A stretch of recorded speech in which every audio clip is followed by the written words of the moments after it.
Ladies and gentlemen, dear family, IW family, it's truly overwhelming to see you all here. For those who know me, or who have seen me on a screen most probably, I'm Konstantina Toli. I'm the IWLEN project coordinator. And I would like to welcome you here in the IWC pre-conference workshops. These workshops, especially the one starting today and having one of the main workshops today, is on project management. And the reason being that 50% of our portfolio is brand new projects. And then the last time this family met was in 2018. It's been 6 years, so people have changed and we have a lot of newcomers. Therefore, we thought that this series of workshops eventually address the new needs of the portfolio in 2024. We have a series of workshops starting today with the project management. Running in parallel, we have the SEEDS workshop, which is an area of focus for IWLearn. And then tomorrow, one of the key questions that remains an open question for all of us is about the sustainability of the portfolio on sustainable funding and financing. And then one of our key tools, how we communicate. It's a series of IWLearn workshops, and IWLearn is the learning and exchange. I don't want to put it in a quiz. I thought of putting this in a quiz, but maybe it's too early. Once you warm up, we'll start with more quizzes. It's the learning and exchange network of the JEF International Waters Focal Area. We are also a JEF project, but mainly we are a service to the portfolio. As a project, we have our implementing agencies, UNDP and UNEP, and the project is executed by UNESCO, IOC, the Intergovernmental Oceanographic Commission. Most importantly, we are the service to the whole portfolio. We are here to help you, to support you, to help you learn, to help you exchange with others, to connect, to network, to learn from each other, to go into twinning activities. For those that read our bulletin yesterday, you will see that the twinning is up. And this is, IWC is our key meeting of the portfolio. As I said, it hasn't taken place for 6 years due to the pandemic and some other practical reasons. So it's our true pleasure to welcome you here today. We are being hosted by CAF. CAF is very generously hosting us for these 2 days, offering not only the facilities, but also all of the services that you will enjoy over these 2 days. But most importantly, as an implementing agency, they play a key role supporting the portfolio, the JEF International Waters portfolio. And I would like to call on stage Mr. Franz Rojas, who is the head of water and sanitation for CAF, for a welcome remark on behalf of CAF. Thank you very much. Enjoy the workshops.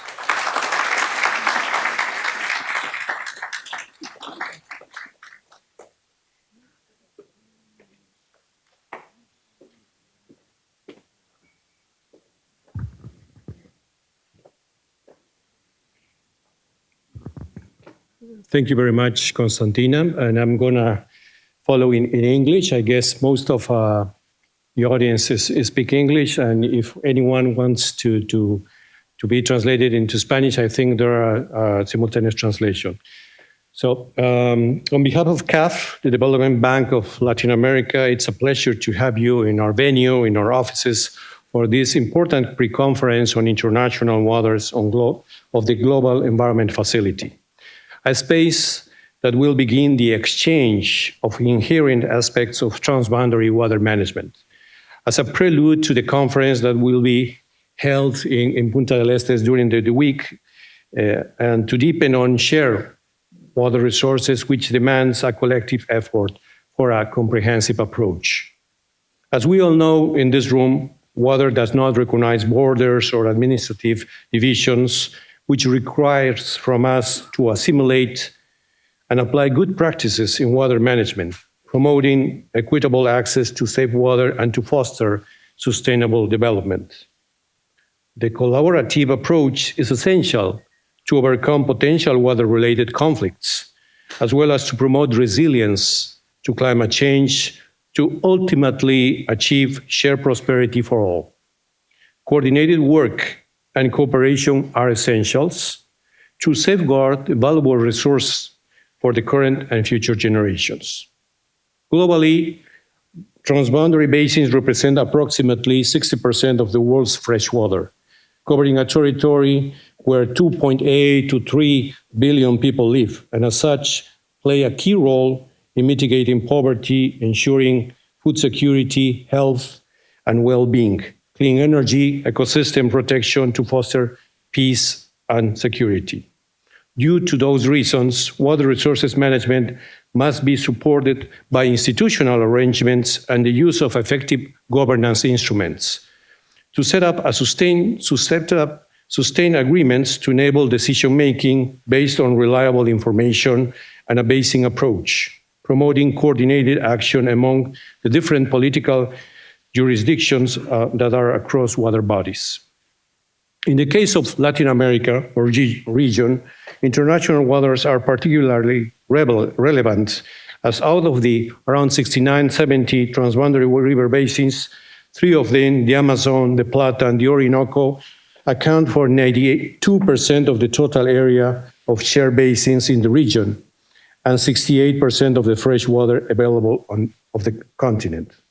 In this regard, despite the lower progress that has been reported in implementing integrated water resources management and transboundary cooperation, South America has 4 international treaties signed among countries. Some of them are quite important, like La Plata or the Amazon or Orinoco, which are set up at the framework and give us the opportunity to learn also from this region. And for sure, the aquifer Guarani stands out as the first treaty concerning transboundary groundwater and could be a reference for all. In this sense, CAF has been consistently supporting cooperation in transboundary basins through 2 avenues. The first one, which is part of this event, is by supporting and financing as accredited entity of environmental and climate funds, such as the GEF, which has enabled significant projects for the region, like the one that prioritized measures in the La Plata Basin, or the project in the Guarani Aquifer, as well as in the transboundary basin of the Bermejo River between Argentina and Bolivia, to mention some. The second avenue of support and financing has been through specific projects in countries which are part of transboundary basins. For instance, the wastewater treatment plant project in the city of El Salto, Uruguay, in which treated discharges goes into the international Uruguayan River, or the sanitation project in Mariano Roque Alonso, Paraguay, which treated wastewater flows into the international Paraguay River, which is a tributary of the Paraná River, or the project to improve the lower basin of the Lempa River in Central America with many small wastewater treatment plants. As you perhaps know, it's a basin shared by 3 countries and very important in the Central America, to give to you some examples. But we understand that we can do more, and that is why we are here and glad to be as a host, to support consensual planning and to accompany countries with traditional but also innovative financial mechanisms, marking the path for the effective and sustainable implementation of the projects required within the framework of IWRM, the cornerstone of water security. Indeed, water security in transboundary basins is more challenging. On one hand, it demands attention to the common risks associated with the well-known too much, too little, too polluted, referring to water scarcity and droughts, which sometimes lead to groundwater overexploitation, and in the opposite, we have flooding, and in any case, water polluted. In addition, international water requires consensus, arrangements, agreements, and all we understand as hydro diplomacy involving ministries from different areas of each country. That is why CAF's revamped water security strategy considers specific actions in its program lines regarding international waters, intervening with a basing approach through various instruments. I would like to highlight just one of them, the CAF Water Project Preparation Facility, which is a facility with grants offering to all the members of CAF 24 countries with non-reimbursable resources, and we have achieved around $24 million for the preparation of studies, and it could include, for sure, international waters. And this $24 million can be the initial or the onset to investments for around $1.2 billion US. I conclude this opening by highlighting the importance of the scheduled agenda for today and tomorrow, including the 4 workshops that Constantina has mentioned with thematic areas, referring to project management and the project cycle under the GEF, another session on small island developing states, the SIDS, due to their own characteristics and high vulnerability. Tomorrow, IFIs will be delivering a session on funding and financing, that it's a great topic, and last but not least, a session on communication, essential to addressing the inherent problems on international waters, highlighting that it is essential to continue strengthening coordinated action and cooperation among countries and their various sectoral stakeholders, safeguarding the common interest and achieving more effective measures.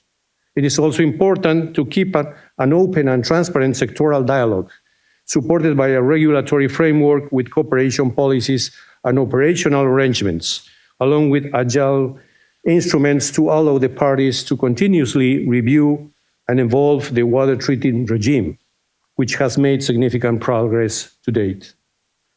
Highlights also the deep commitment of CAF to the water resources in the region, particularly on international waters, given its role as a facilitator and backed by the corporate decision to become the Green Bank of Latin America and the Caribbean. Thank you very much and welcome to our venues.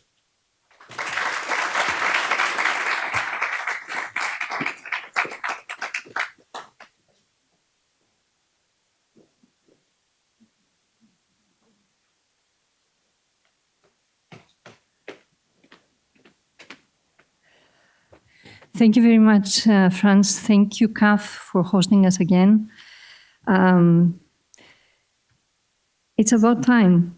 So we're going to break up into 2 groups. Those registered for the project management workshop are going to stay in auditorium. The SIDS workshop will move 1 level up in Teatro Solis, which is the other venue for today. But we will be meeting throughout the breaks, coffee breaks, and lunch. We'll be meeting and continue networking and exchanging.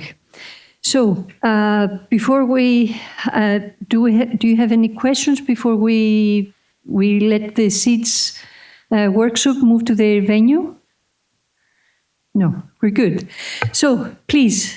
Take the time to move to level 1 floor up. Isabel is your coordinator for the day, you know her, from UNEP.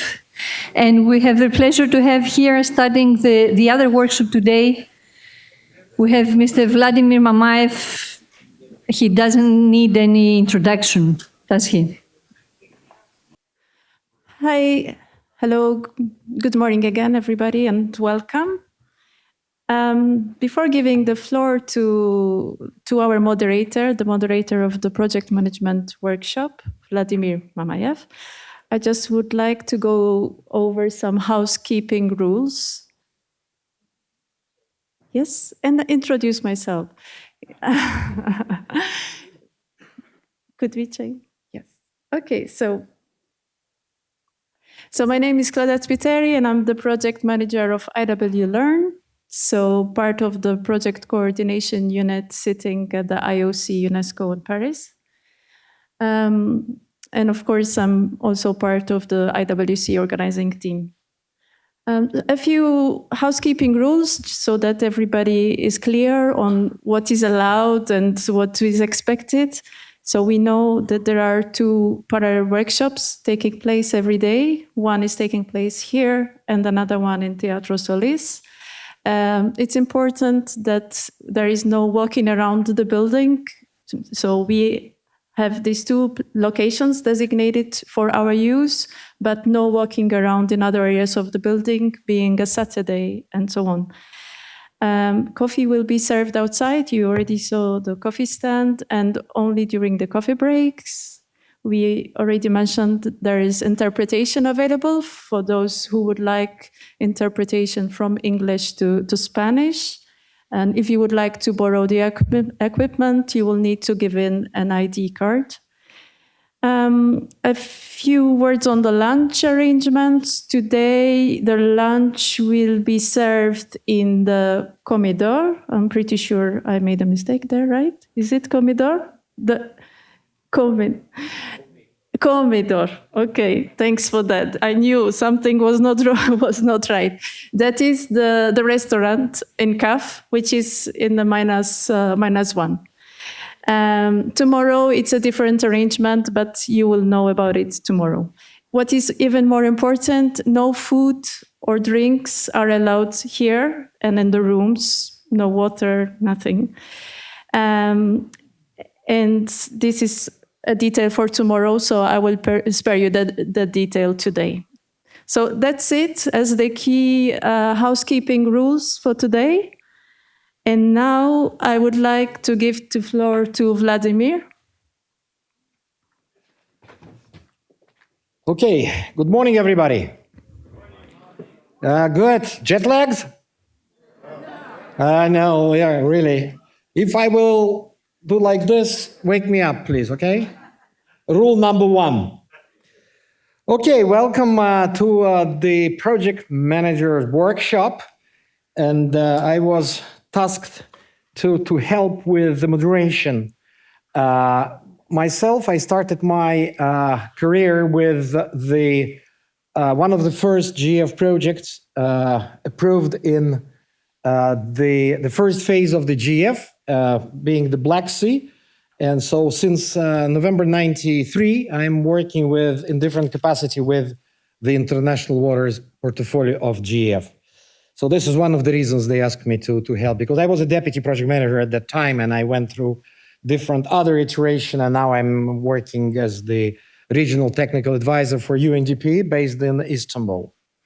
So the objective of this workshop, and you are the recipient of all the knowledge that we will be sharing, experts and myself will be sharing with you.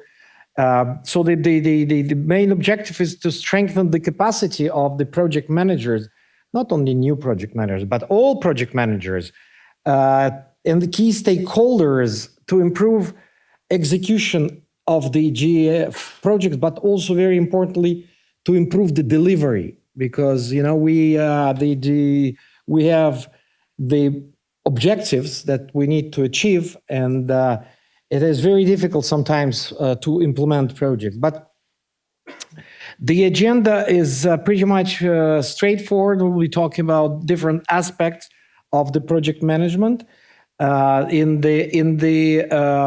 Before lunch, we will be sitting here as a group. After lunch, we'll be splitting in 2 groups. The project managers will stay in this room, and we have another room for the government representative and other partners that will be discussing slightly different issues from the project management in the afternoon. So now I would like to call upon the experts group, the experts, to come join me here, and we will have a small introduction of the experts. So we'll start. So please, you see your faces. So why don't you come here, Lorenzo? Lorenzo is a well-known project manager in the Mediterranean, and now he is in FAO.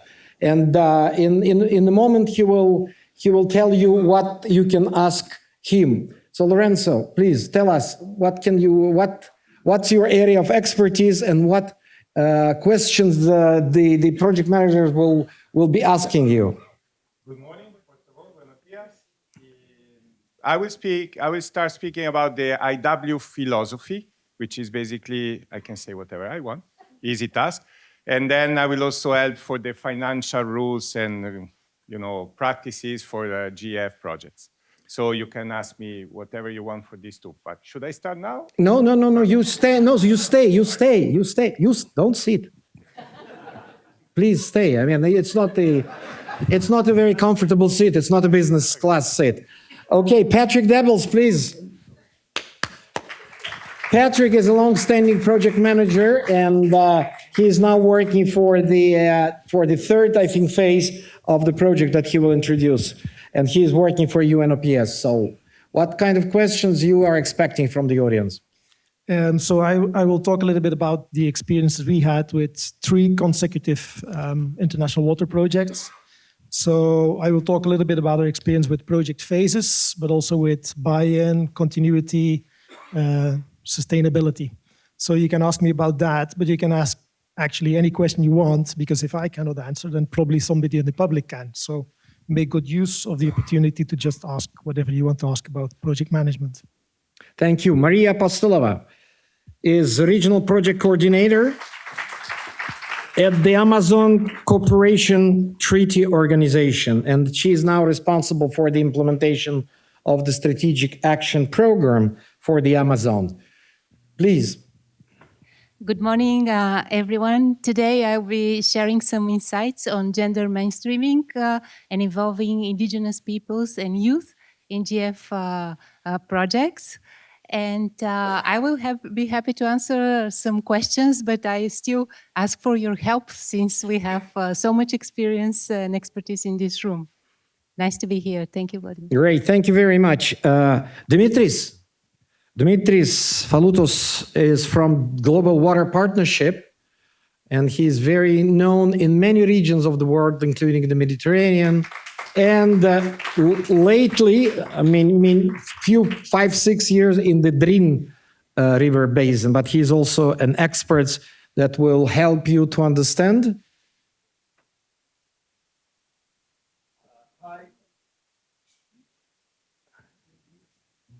Now it works.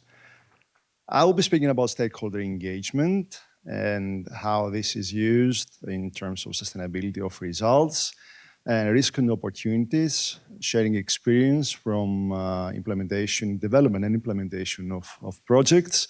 But I think what I was planning to say has a lot to do with what Patrick will be saying. So if it is true, then we'll skip my presentation and we'll have more interaction. You can ask me anything you want in terms of project implementation and development. As Patrick said, if I don't know, someone from the group would be able to know. We'll moderate the discussion and become wiser today.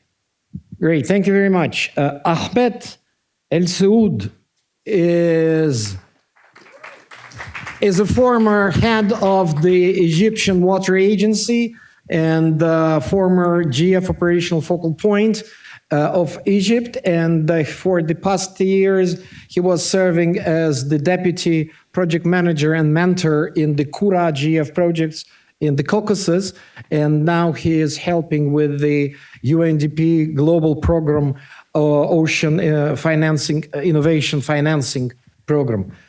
Thank you, Vladimir, and good morning, everybody. Yes, I have a unique package of experience because I served as the Deputy Minister and First Under Secretary for the Egyptian Environmental Affairs Agency for years. So I am from the government side. Then I moved to, as Vladimir mentioned, I moved to UNDP and I worked in a GIF project with Mary. And then I became the mentor expert in the water and ocean governance support program. So I have mixed experience, and I'll speak today about the how we can get better involvement of the government stakeholders in project management, what the government needs from the project managers, and what the project managers should do to encourage the participation of the government agencies in project implementation. Thank you. Great, thank you very much, Ahmed. Mary Matthews has a very, very long history of being involved in the project. And I think one of the first PhD paper was on the Caspian, right? Or yeah, the Caspian. Yeah. So in the Black Sea, yes, the comparison. Yeah, the comparison between the two. And she also served the project manager for 2 phases of the Kura, at least 2, yeah, phases of the Kura. And now she's heading. She has 2 heads. She's heading the water portfolio of UNDP, freshwater portfolio of UNDP. And she is also the head of the UNDP Ocean Innovation Financing. And you can ask pretty much any questions to Mary. Thank you, Vladimir, and thank you, everybody. It's great to see everyone again.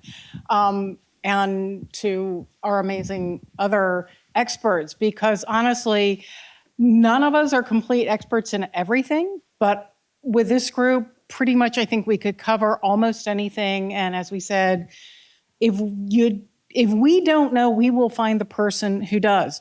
My background, as Vladimir kindly pointed out, started over a quarter century ago in the previous millennium with Jeff IW, working on trying to figure out how do you get domestic policymakers to want to join a transboundary agreement. That was the PhD dissertation he was referencing on the Black Sea and Caspian Sea. Don't worry, I'm not going to talk about that a whole lot unless you really want me to, and then I really can. But I've been part of the Jeff International Waters family full on since 1998. Vladimir is the only one in the room, I think. Well, only one on the stage who's got a longer history with us. You can ask me anything at all that you want. I started actually doing stakeholder engagement work, but have moved on to do socioeconomic legal analysis, policy analysis, strategy, and now I'm in charge of the freshwater portfolio for UNDP, which includes the Jeff IW freshwater work, but also a bunch of other stuff. One really quick thing, even though I do stakeholder stuff, if you guys want another person to ask about gender, ask Ahmed, because gender is not just women. And he's my gender mainstreaming expert, because everybody assumed because I was a girl, I could do it. And in fact, there's a lot more to gender work. So ask Ahmed and Maria, because they know way more than I do about that. Okay. Great, thank you very much, Mary. And we have Franz Rojas from CAF, who will be also, not, René, oh, I'm sorry, René, yes. René from CAF, who will be on the experts panel, and he will be responsible to answer questions on. Hi, thank you. Thank you, Vladimir. Thank you very much. Let me talk in behalf of Franz Rojas. From CAF, we are very proud and glad that all you could make it and be here for this very important conference. We're going to share some of experiences and vision towards of the JEP portfolio that we are implementing in CAF. There are more than 7 and now 8 projects that we are managing and going through. And I think we have, we gather quite a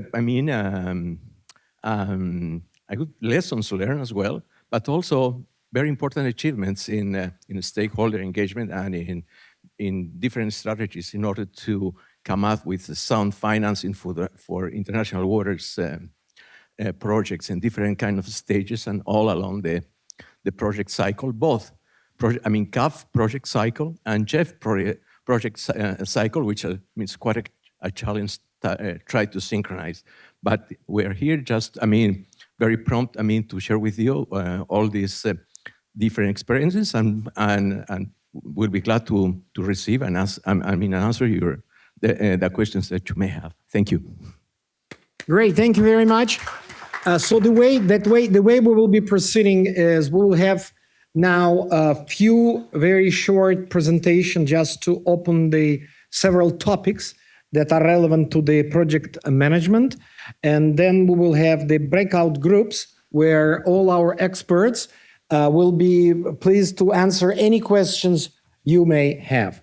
With this, I would like to ask Lorenzo and Patrick to stay on the stage, and the other experts. Thank you very much. Good morning again. Can you hear me? Yeah? No, Lorenzo, no.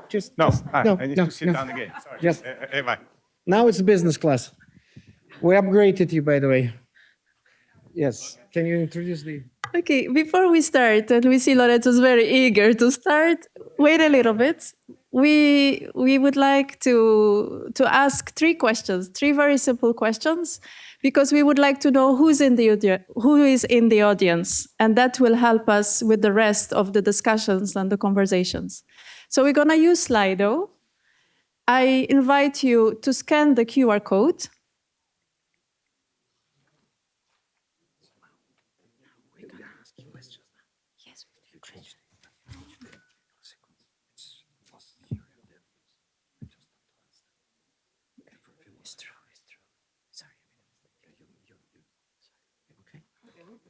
Yeah. Okay. No, we continue this and then We continue this? Okay. Yes. Okay.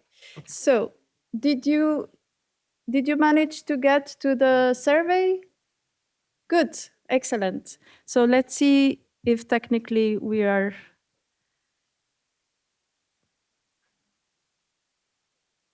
Back.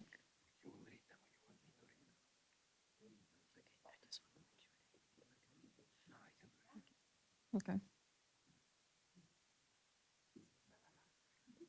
Okay, so I see somebody already started to answer. So we would like to learn. We put it there. Yes. Thank you. Oh, it's there. Thank you. Okay. Okay, great. So we would like to learn who is in the audience. For this, we put some questions, and also I would like to ask, please, project managers. Doesn't matter if you're new or old, experienced or not experienced. Can you please stand up and look to each other, because that will be your peers that you'll be talking with and learning from. Project managers, please. Or deputy project managers, as a matter of fact. So anybody who is hired by the project to manage the project. Yeah, great, great. Welcome to this workshop. Thank you very much. Now, please, the government representatives that are in the audience, could you please do the same? Can you please stand up and look to yours, because you will be working together at the afternoon session together with Mary and Ahmed. And welcome to this session. Thank you very much. Please write down your questions on the project management. We would like to hear from you. And do we have representative of the partner organizations or executing agencies? Or can you please stand up? Oh, okay. So, all right. Oh, few other organizations, meaning not the project managers. Okay. All right. Thank you very much. How do we know it's finished? 70 people? 70 people. Are we only 70? Oh, we're a little bit. 70 people connected. Yes. 120. So only 72 people connected. I mean, please be a little bit more active. I think Yeah. the problem is The connectivity. You have problems with connectivity? Do you have? Password there. So maybe just to walk you through, you need to choose Visitantes as the Wi-Fi. The connection, yeah. And you will be prompted by a security message. You need to accept that. Don't be scared. And then you will be prompted to put in a username and a password. In both cases is IWC10, IWC10. So there's an additional step. Yes, and also would like to let you know that this is just a small survey, but in the afternoon we will have a quiz and we will have some prizes. So if you are not registered in this, you cannot participate, you cannot win anything. So it's really up to you. Okay, so we have 84. All right, it's getting better. It's getting better. So you move. Yeah, just next. Yes. The next question. No. Yes. We would like to learn how many people from this audience attended the previous conferences, international water conferences. The last was 6 years ago in Marrakesh, in Morocco. Do we know how many people are answering this? 84. No, that's whole thing, but this one we don't know. No, we get the results at the end. I think it's at the end because it's per question. All right, and our last question is here. From your perspective, from your work, what do you think is the most important for project management? Is understanding the needs of stakeholders, sticking to project timeline and deadlines, budgeting and spending on track, delivery of valuable results and impacts, or anything else? We have 90 people connected now, which is good.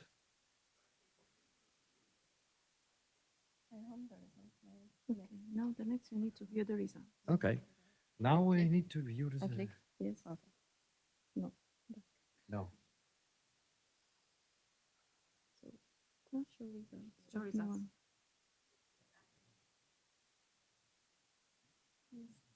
No.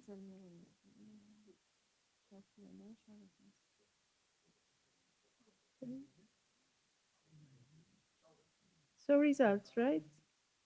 Mm-hmm. No. Malik, can you help me? Can you switch? It won't let me.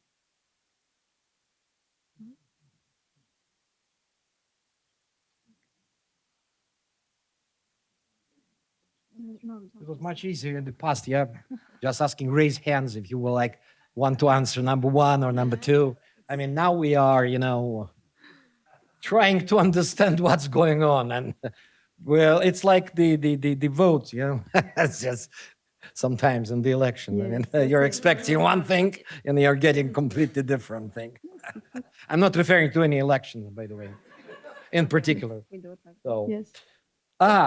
Okay, we have it. Oh, Okay. wonderful. Not the best. Yeah, so But- the majority of our people are new project managers, 34%. That's great. 15% experienced project managers, 14% government officials, 17% representing a partner organization, and 21% other.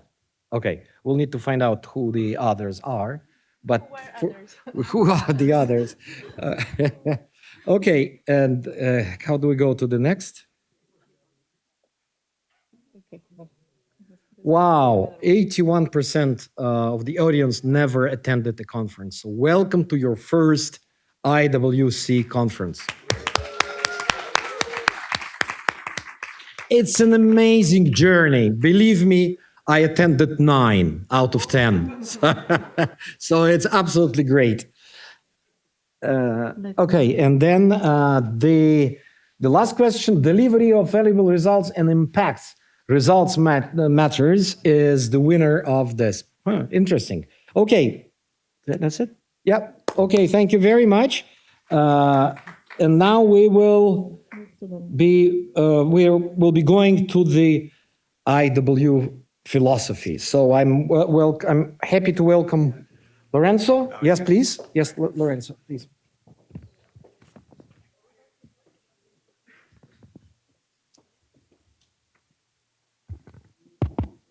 So I don't need this. Okay, good morning again. This time it seems that I can start with the presentation. So as Vladimir explained, we were asked to share our experience with you. And I'm sure that many of you sitting there in the audience are also connected online, tons of experience and good practices to share. So the first step was to put everybody in the context and speak about the IW philosophy.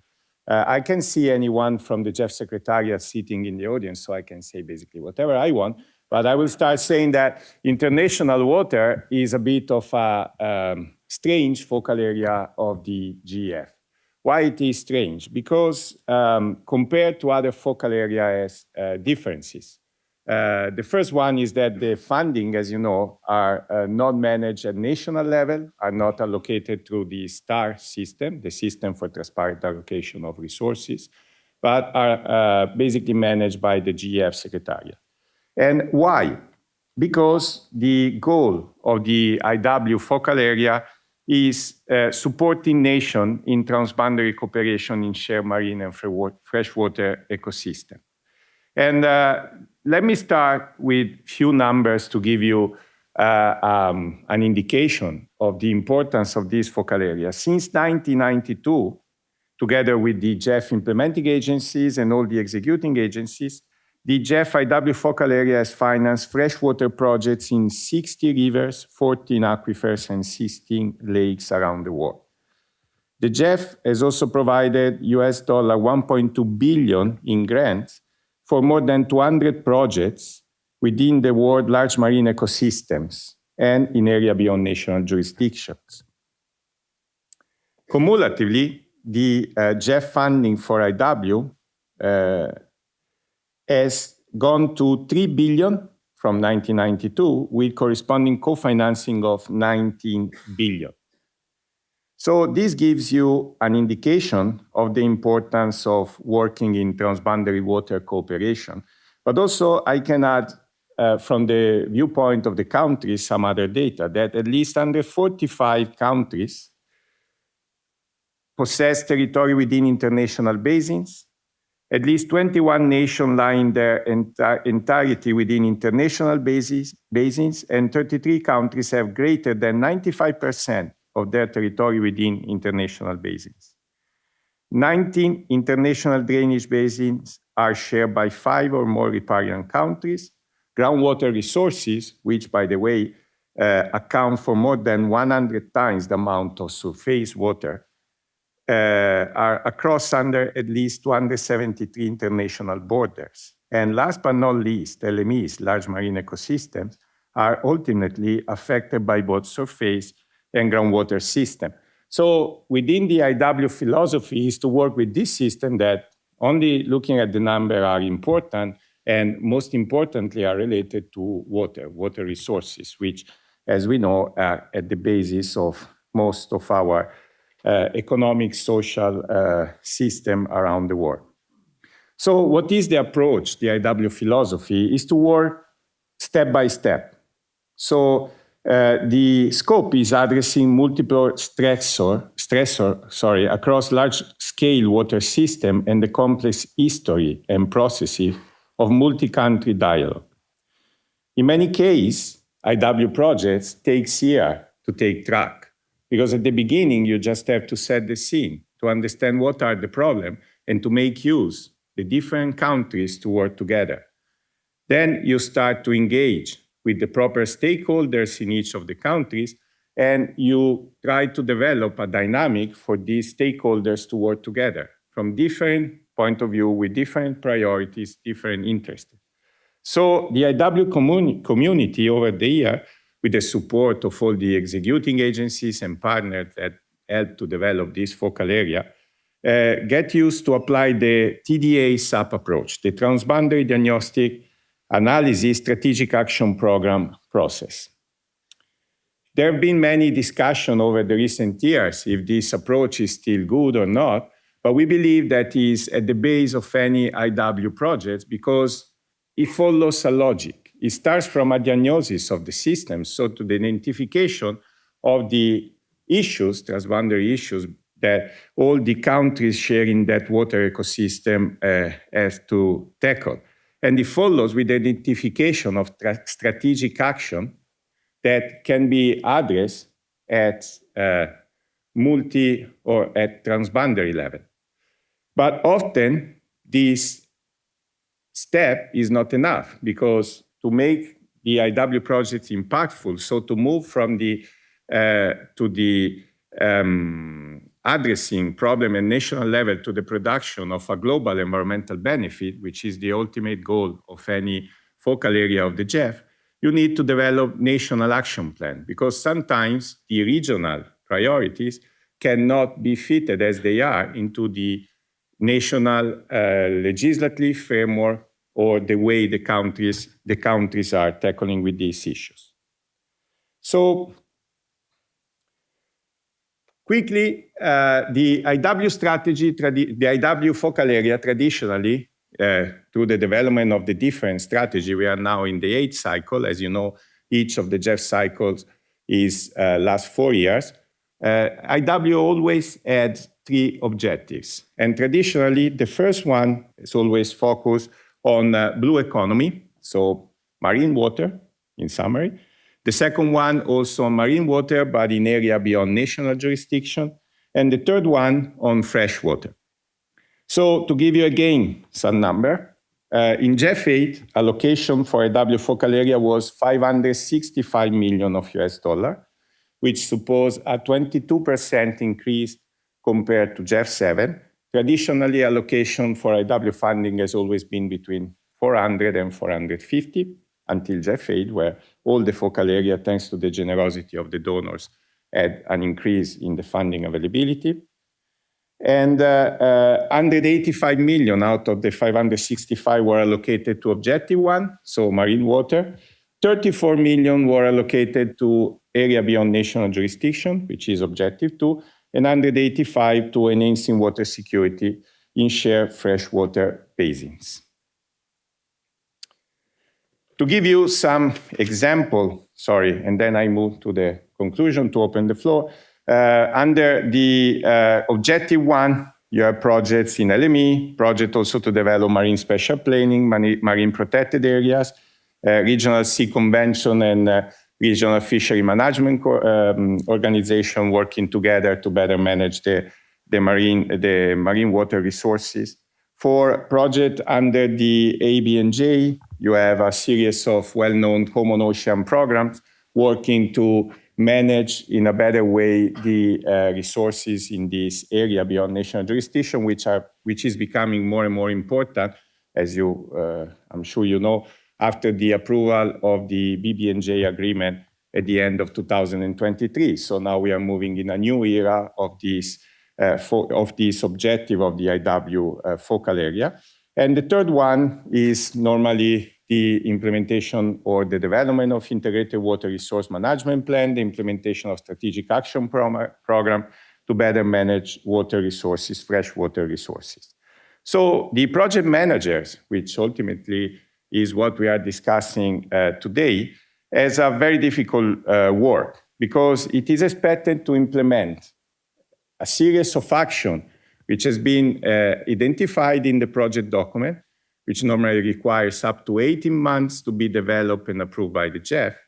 But at the same time, in a changing environment over the lifespan of the project, which normally is 4 to 6 years, has to adapt to the different needs, different requests of stakeholders, governments also change. So what was the priority of the previous government in one country maybe slightly, or sometimes even completely different over the years. So the project manager has a very delicate role, not only in international water, to be honest, in all the GEF portfolio, to develop and deliver against the approved project document, but at the same time to adapt to the changing world that is surrounding the projects. And the principle that project managers should always apply in IW projects are 5, and quickly these are incremental costs. So the GEF funds are the incremental or additional cost associated with transforming a project with national benefits into a project with global environmental benefit, because from the national dimension, we move to the regional, sub-regional, and sometimes global dimension. Adaptive management is a systematic, rigorous approach, yet creative, to learn from the experience and adapt and change what you have in the approved project document to still deliver what you committed, but at the same time to provide answer to your stakeholders, who are the owner and the beneficiary of these projects.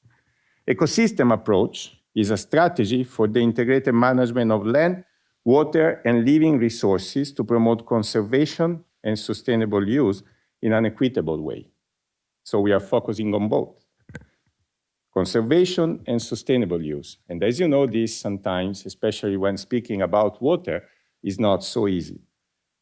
Then sustainable development underpins all GEF IW projects and is embedded in all the objective of IW. So one of the goals of IW focal area is the promotion of collective management of transboundary water system and implementation of full range of policy, legal, and institutional reform, which through the GEF project, we always try to make long-term sustainable. So the objective, which is not always easy to be achieved, is that what has been developed by the GEF project can continue beyond the life of the GEF projects.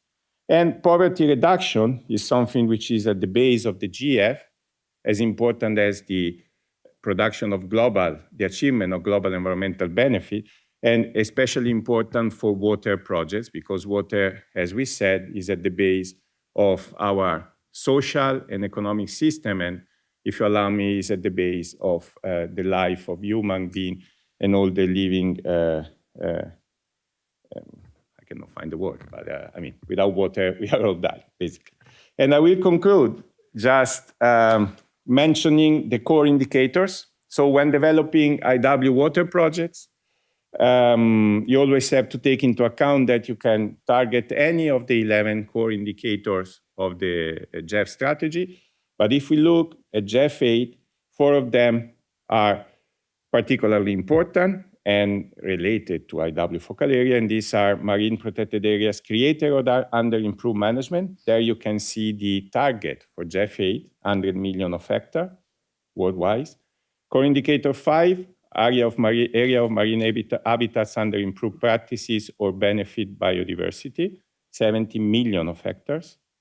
Then core indicator 7, 40 shared system or shared water ecosystem under new or improved cooperative management. And this can refer, as I said at the beginning, to LMEs, lakes, river, aquifer, you name it. And core indicator 8, which refer to 2.1 million of metric tons of globally overexploited marine fishery moved to more sustainable level. So from my side, I think this is all I wanted to share just to kickstart the discussion. And as IW person, and I work in IW projects since 15 years, there are typical questions that we are all asked to respond. Among them, for example, nobody, despite the fact that during the development phase you explained this is a project for a region, not for a country. We have to tackle and answer the question of the country. So how much is for my country? And you have to explain always, yeah, no, this is not for your country. The beneficiary of this project is the Caribbean large marine ecosystem or the Black Sea. So your country will benefit because if this LME get better, you will also get better. So I'm happy to discuss with you and share our respective experience on these kind of issues. And Vladimir, back to you. Yes, thank you. Thank you very much, Lorenzo. Thank you for setting the scene and bringing some very important aspects of the development and implementation of the International Waters projects. I would like to mention, you talk about the process, the TDA SAP process. I would like just to let you know that on Monday, the 23rd of September, from 14 to 15:30, there will be a special session, Evaluation and Innovation Towards the Next Generation of Transboundary Cooperation and Governance, from Assessment to Actions, that will be devoted to the TDA SAP and organized jointly by UNIDO and UNDP, and you're welcome to this session. So now we would like to ask Patrick now we are starting the real project fundamentals, and Patrick will be talking about the aspects of the project cycle and project design requirements and other things, all you need to know to develop and successfully implement a GF project. Patrick, please. Thanks, Vladimir, and hello again. So I will talk a little bit about project fundamentals. When we discussed with organizers how to conduct this training, this exchange, we have the GEF IWC10 Project Manager's Manual. So you're not going to really show what's in the manual because the manual is available to you. You can actually have access to the information. So I'm going to do a few slides with materials from the manual, basic concepts, but then I'm going to talk more about the experience we have had in the wider Caribbean working on 2 large marine ecosystems across 3 consecutive projects. So we know that in the case of the GEF project cycle for full-size projects, we have several steps before we actually come to project implementation and then ultimately project closure. So we first work on the concept note, which goes to the council for approval. Then with council approval, we get a project preparation grant. We start working on the full project proposal, which will need to be submitted for endorsement by the GEF CEO. Then we get the endorsement. Then we think that we are ready to start the project, but then probably there will still be some time spent on GEF agency and executing agency approval processes. And then you get the first disbursement, then you can actually start working on the project, then you have the midterm review, the terminal evaluation, and you come to project closure. So it's actually a quite lengthy process. And if you look at what's here, what we really care about is what's on the second half, the lower half. But what a lot of time is actually spent on is on the first half. And that's definitely something to consider when you think about the GEF International Waters philosophy, where you think about actually consecutive processes, where you develop a TDA and a SAP, and then you're supposed to implement. But when you reach this project financial closure, when you have your SAP endorsed, and then you think you can immediately go back to the beginning of the lower line, that's not the case. You have to run through that upper line again, and that can take a lot of time. If you then do manage to get to your new project, you will typically start off with an inception workshop. Why am I happy that actually, together with Claudette, we have picked out this particular slide? Because I want to point out the difference between theory and practice. If you look at the GEF rules, it says that as soon as your project is approved and you have the first disbursement, within 2 months, you will have your inception workshop. But somebody needs to organize that inception workshop. I'm going to come back on that later. The idea of the inception workshop is to clarify roles and responsibilities in the project, to review the results framework. Why to review if you just finalized it? I'll come back on that later as well. Then you have to submit an inception report, etc., and you have to establish procedures for oversight, project governance procedures, actually, project governance and management evaluation procedures. I think I am probably, for the sake of time, I'm going to skip this slide, but if people would want to ask questions about the different aspects of the inception workshop, you could maybe take a picture of it, and then we can come back. But if I'm going to read through the different elements, it's probably going to take too much time. So actually, I want to come to this. This is my experience. I cannot immediately project my or our experience on your projects because I don't know what your projects are. So I will talk about what it was for us. But I hope that you can analyze it, project it on your particular situation, and then maybe asking the questions that you consider to be pertinent for your case. So when we talk about project management, we have the project management manual, but actually we need to embed that, we need to project that on the environments, on the context in which we operate. And as we then analyze the context in which we operate, we need to think about project governance, the theoretical versus the practical. How do we adapt what's in the manual to our particular situation in the context in which we have to operate the project? And I want to make a difference between project governance and what are the international waters, the ocean or the freshwater governance systems that may already exist in your project reality, because most probably your project is not going to be executed in a vacuum. Something is already there. There are probably ongoing natural resources or ecosystem governance processes ongoing. So we need to separate between project governance and the governance of the natural resources that we want to protect, restore, and sustainably use with our projects. We also talk a little bit about buy-in ownership, continuity, and sustainability. And again, continuity and sustainability is very important in the GEF International Waters area. Because of that, anticipated next phase project, where you actually develop a SAP and then you will likely ask for money to help implementing the SAP. I will talk a little bit about the project results framework, because under the project results framework, we typically have outcomes and outputs, and sometimes there's a bit of confusion there, and it's also of relevance to understand where we can still change things during project execution and what is it that we cannot change. And of course, I will talk about adaptive management. That already came up in Lorenzo's presentation. Adaptive management will be absolutely key for successful project implementation. The reality of me and my team, we have actually been working on 3 consecutive projects focusing on 2 large marine ecosystems: the Caribbean large marine ecosystem, the CLME, and the North Brazil Shelf large marine ecosystem. But as I indicated, we are not operating in a vacuum. In that region, you already have a regional seas program. So there is already a mechanism to deal with marine resources. And you have 3 distinct regional fisheries bodies also operating within the area. And then you have the IOC of UNESCO that has a subcommission dealing with the science aspects, also operating in the area.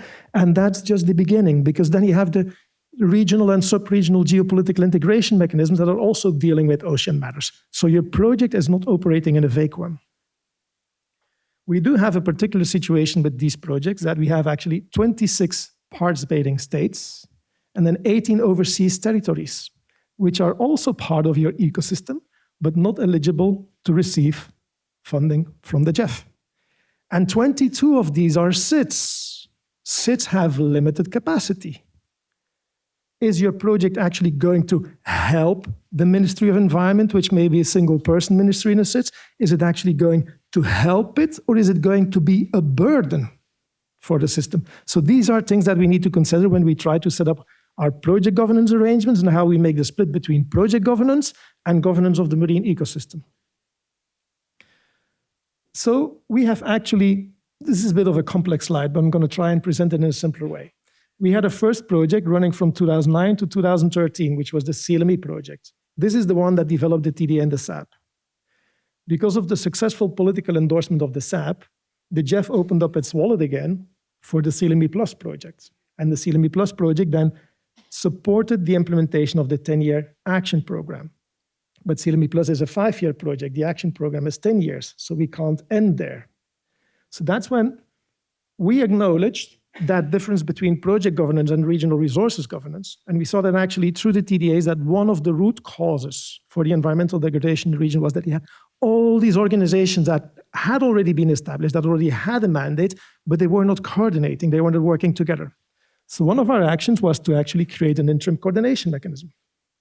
And a lot of the decision-making on project outputs, the technical political decision-making, we did not take it through our project steering committee, because the project steering committee is to deal with oversight of the mandate that has been given to the PCU, to the project unit, to actually execute the project. So as a project unit, you receive a mandate to manage these funds, to manage a timeline, to manage the results framework.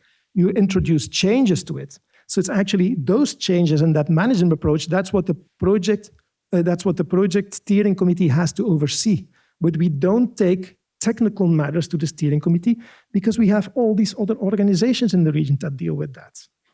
If we start using the project steering committee, we're putting a burden on an instance that does not really has a formal long-term mandate for this stuff, and we're actually weakening the established governance mechanisms in the region. So that's a key lesson from us.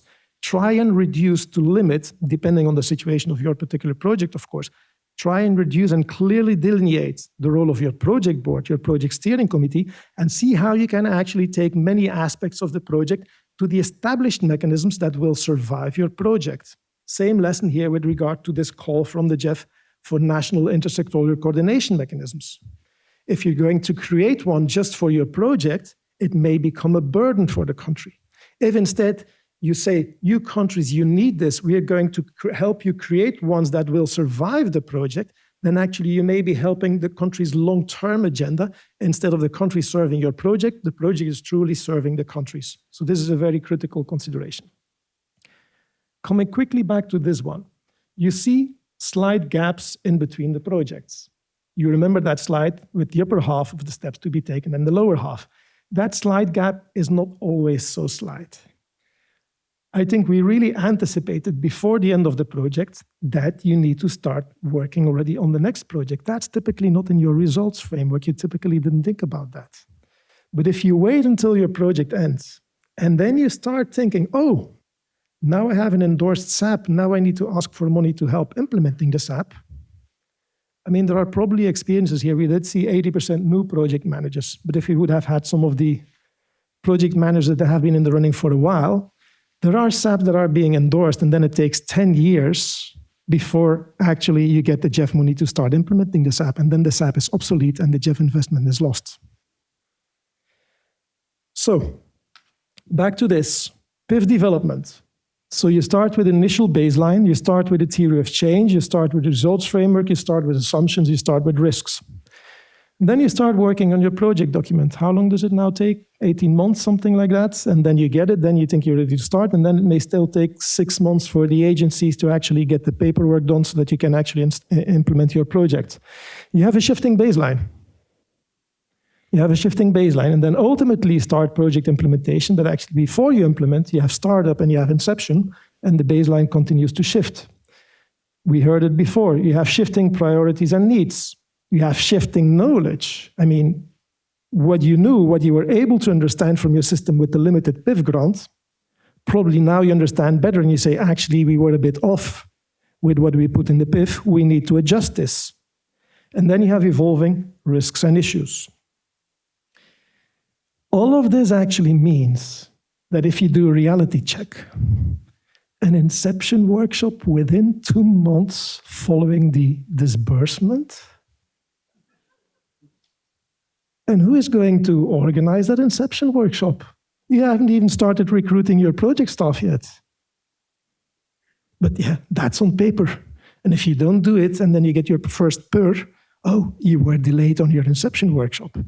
Now, I don't care about that, but what I care about is that actually, as this was the criterion with which you set up your results framework and your multi-year work plan, you already started off on the wrong foot. Because you thought you would have this long green bar to implement your project and to achieve the results. But actually, when then reality hits, with your project startup and your project inception phase, you're eating into that green bar, and your results framework, as from the start already, appears to be unrealistic. So actually, you start your project with a results framework, with a multi-year work plan that wasn't realistic from the beginning. So you're immediately forced into adaptive management. So adaptive management. If you have questions, I think adaptive management needs to be one of the topics of the discussions today. This is a bit what I already told about the difference between project governance and resources governance, right? So we have a project board. What we have now decided is that when we have technical outputs or when we have to do technical consultations on the activities of the project, we don't take those to the project board. My project is multidisciplinary. We deal with fisheries, we deal with environment. We have so many countries, we can only afford one person, one national representative on the project board. So it's going to either be somebody from fisheries, going to be somebody from environment. If I have a fisheries technical matter to be taken to my project board, how are the environment people going to be able to judge whether we're going on the wrong way or the right way? So that's why actually we try to use the established mechanisms in the region. If we have a fisheries matter, we take it to the regional fisheries bodies. If they endorse it, then we can report to the project board.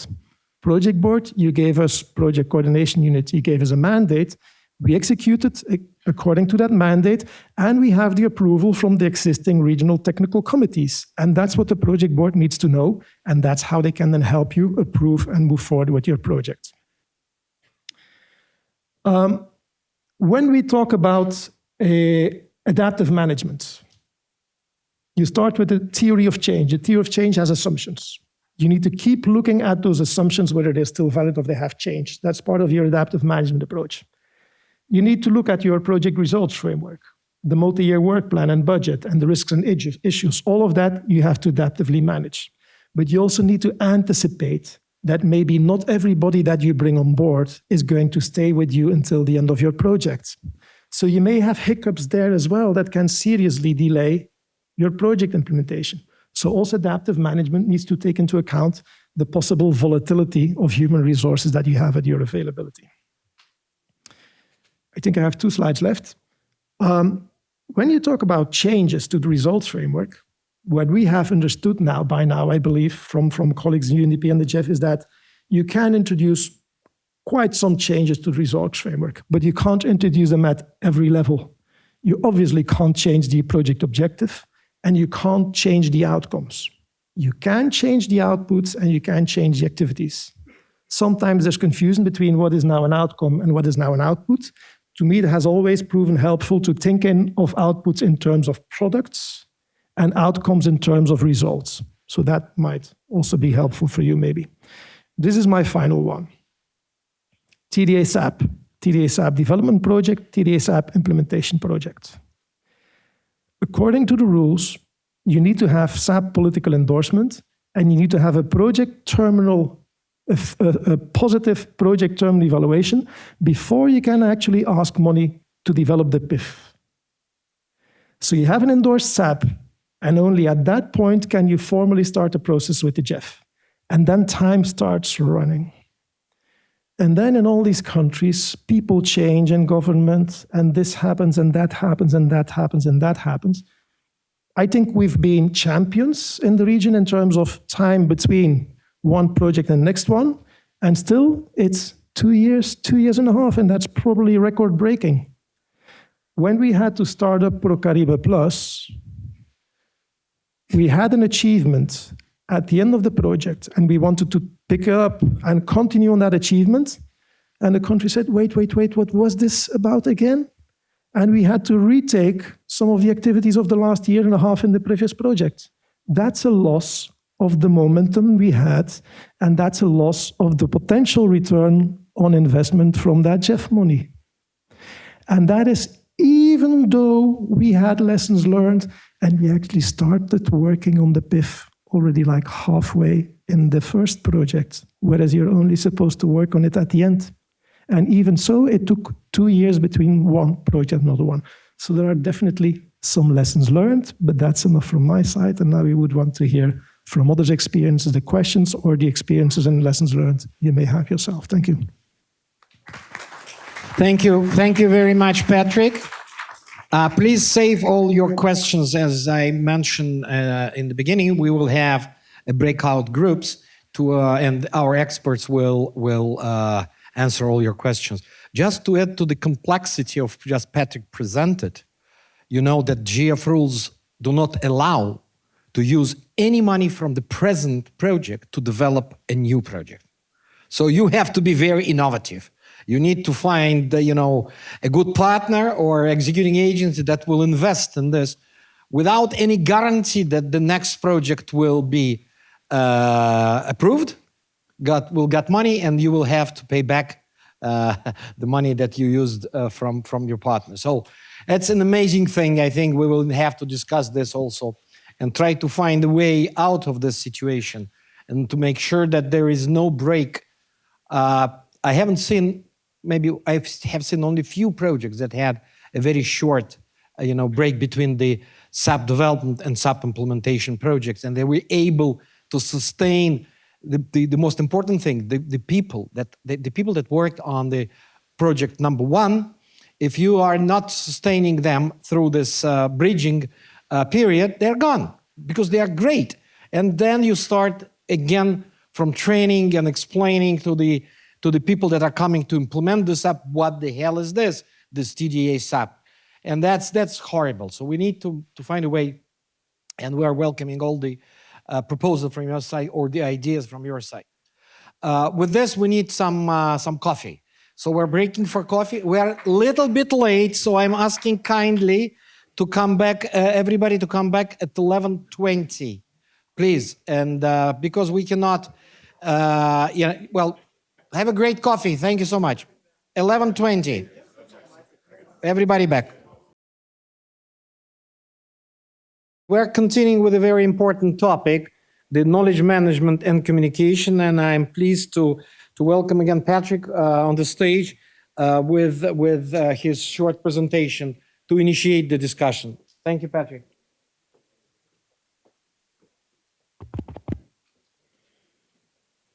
Hello again. Hope you all enjoyed your coffee break and networking. I've been appointed to talk about knowledge management communications. The truth is that we ourselves with our project, we actually found this to be quite challenging. And sometimes we felt that maybe we weren't doing the things the right way. So I'm not sure if we can be considered the experts, but I'm very happy to actually maybe present some things for reflection that then can actually trigger a useful discussion among the participants here. Maybe the first thing, you have knowledge management, you have communications. Are they two totally separate things? Or is there a vague boundary between both? And what does an international water project needs most? So what's the difference and what do we need most?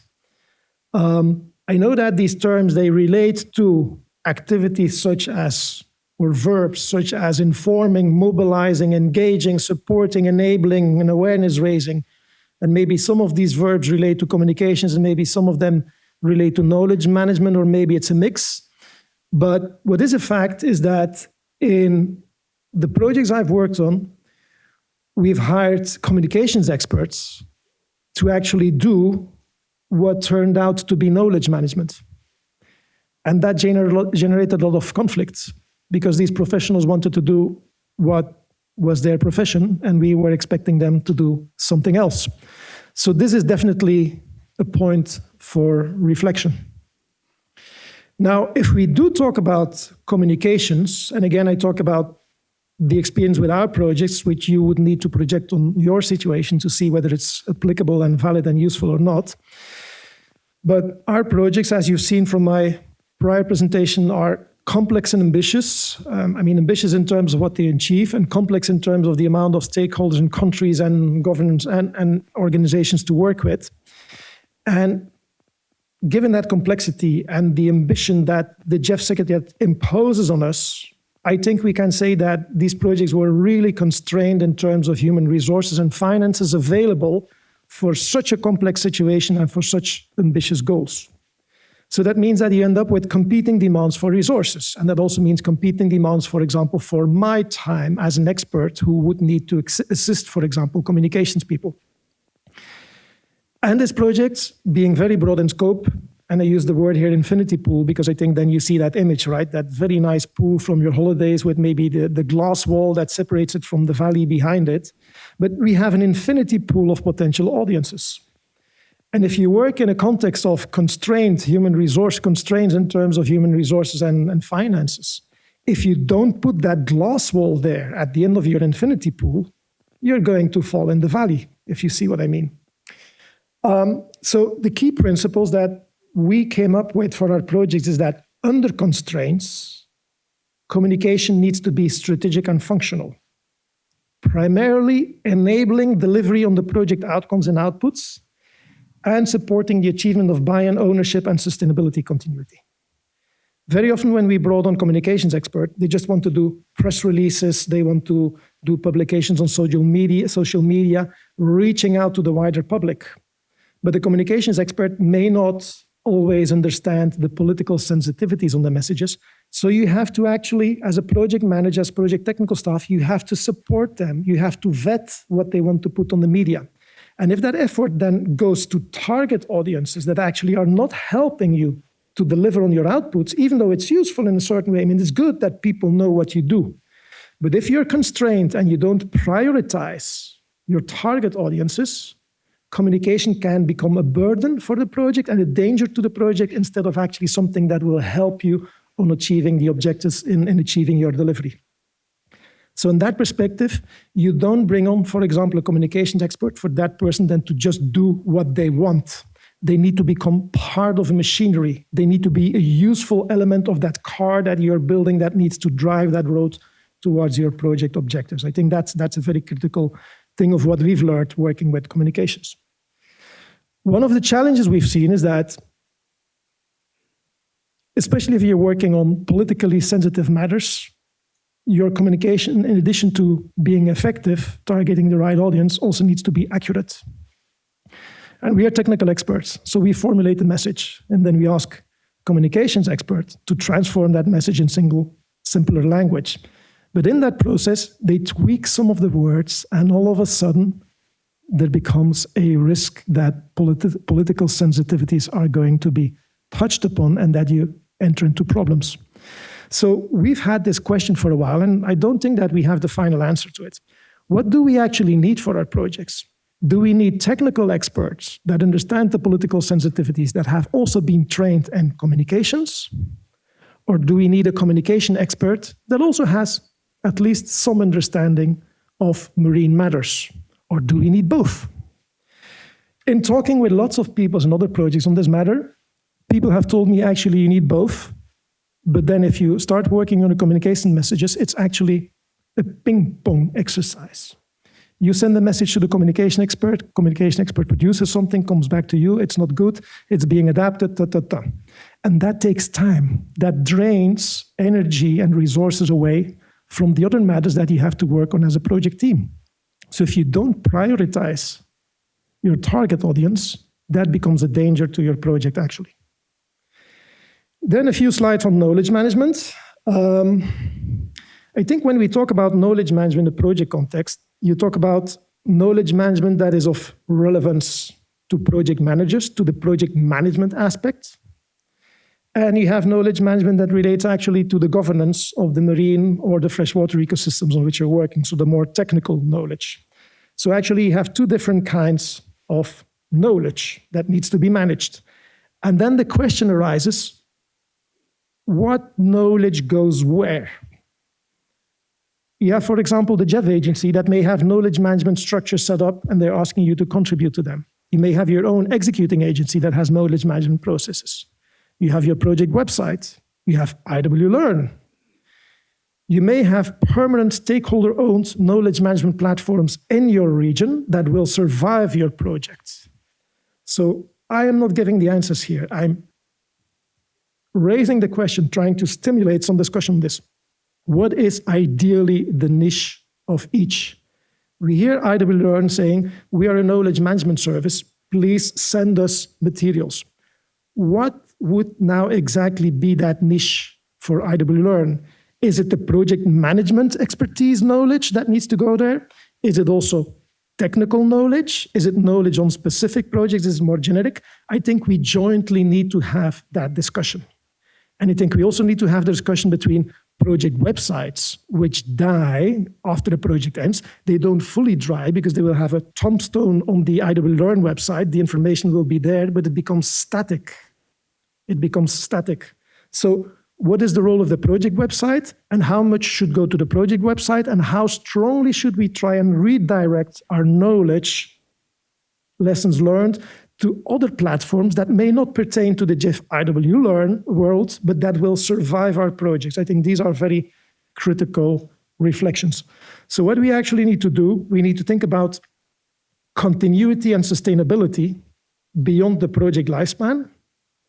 For example, including the project website archiving under IWLearn, but we also need to think beyond the JEF International Waters community.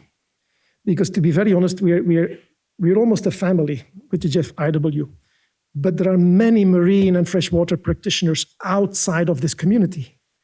Do they really find the materials that we put on our JEF IW branded systems, or do they go looking for them elsewhere? This is a critical reflection to be had. So this actually, I brought this forward already. I'm going to skip this one. Quickly about the specific case of the CLME and ProCaribe Plus projects in the wider Caribbean region. I'm just going to check. I think I'm wrapping up here. Yes. So have you seen we have many countries, we have many IGOs, we have NGOs active on ocean matters in the region. We have many projects. ProCaribe Plus is not the only project running in the region. So there are many data information knowledge management initiatives. Very often they're project driven. That means that the project ends, that effort comes to a halt. So there's a lack of continuity and sustainability. There's a lack of coordination. There's a lack of integration among initiatives. We all complain that we don't have enough money to really do what we would want to do with knowledge management. But we don't see that our neighbor is also sitting on a pool of money with the same complaints. So instead of bringing the resources together, we each try and build our platform, only to give up on the platform at the project end for somebody else then to come in and try and build that platform again from scratch. So these are things that we need to try and overcome. As a consequence of that fragmentation, we continue to deal with gaps. We continue to have overlaps and duplication of efforts. We continue to have shortfalls, and we continue to have awareness and accessibility issues. The information doesn't exist. Yes, it exists. You simply don't know where it is. So we really need to work on coordination, collaboration, integration, but each project has its own project timeline. So I will talk to my colleague project manager B, and I say, hey, you're building a knowledge management platform. I'm building one as well. Let's just pool the resources together and make something bigger and more sustainable. He says, great idea, but I have to deliver this by next month.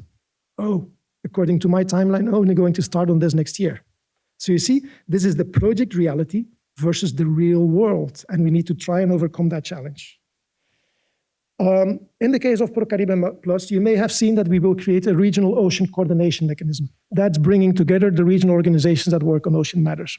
The idea is that ocean coordination mechanism survives the project. So we will drive most of our knowledge management not to a project website. We will have that ocean coordination mechanism adopting a hub, a knowledge management hub, which will be co-owned by all the organizations in the region. And that's where we would be putting our information to try and have it survive the individual projects. Now, we also need to acknowledge that there are already platforms existing in the region. So what else will we do? Before we fine-tune our knowledge management strategy, we will make an inventory of what is already out there. What are the strengths and the weaknesses and the survivability of the existing platforms? What niche do they fill? We will map that, and when we have mapped it, we take it to the ocean coordination mechanism, and we want them to rubber stamp it. That is the governments, the intergovernmental organizations saying, this is the information, data, knowledge management landscape that we want to build progressively in the region. And when that is rubber stamped, when that is formally adopted by the ocean coordination mechanism, then you could start hoping that new projects that come into the region, the countries would say, it's very nice that you want to work on knowledge management. Please steer your efforts into strengthening this into implementing this blueprint that we have jointly adopted in the region. This is the experience I can share with you from the wider Caribbean region. There may be other approaches, but I hope it may serve to stimulate a discussion not only today, but throughout this week at IWC10. Thank you very much.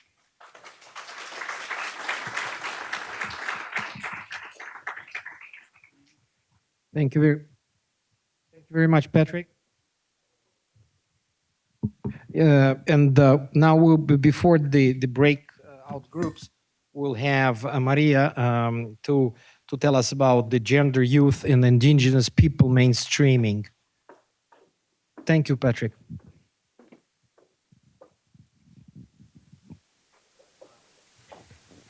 Good morning again, everyone, and let's move to these issues now.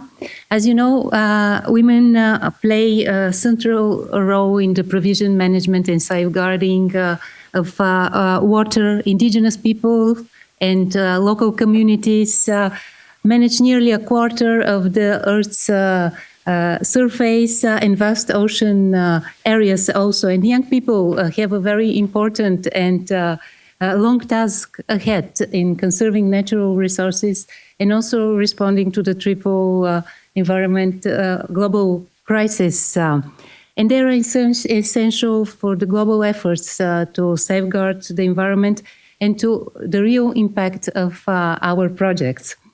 So I would like to start with some quick definitions, just to remind that gender refers to the roles, behaviors, activities, and attributes that a given society and at a given moment in time considers appropriate for men and women. And this is part of a broader social and cultural context. And in most societies, unfortunately, there are inequalities between women and men. So gender issues are not just women's issues, but refer to how different gender roles influence different approaches to uses and management of water resources. And in this context, gender mainstreaming refers to the process of assessing the implications for women and for men of the planned actions, including policies and legislation and projects. It is a way to make women's as well as men's concerns and experience an integral dimension of the design implementation of these policies and projects, and also their monitoring evaluation, so that women and men can benefit equally from these activities and projects, and so that inequality is not perpetrated. Moving to the indigenous people, according to the most accepted internationally definition, indigenous peoples are those descended from the populations which originally inhabited a country or a region at the time of conquest or at the time of establishing the current state, and who still retain their own social, economical, cultural, and political institutions. And finally, on youth, there is no one single definition, but the United Nations, for statistical purposes, define youth as persons between the ages of 15 and 24. Although people below 35 are also considered youth in the context of the technical cooperation worldwide. And it's open for discussion also, of course.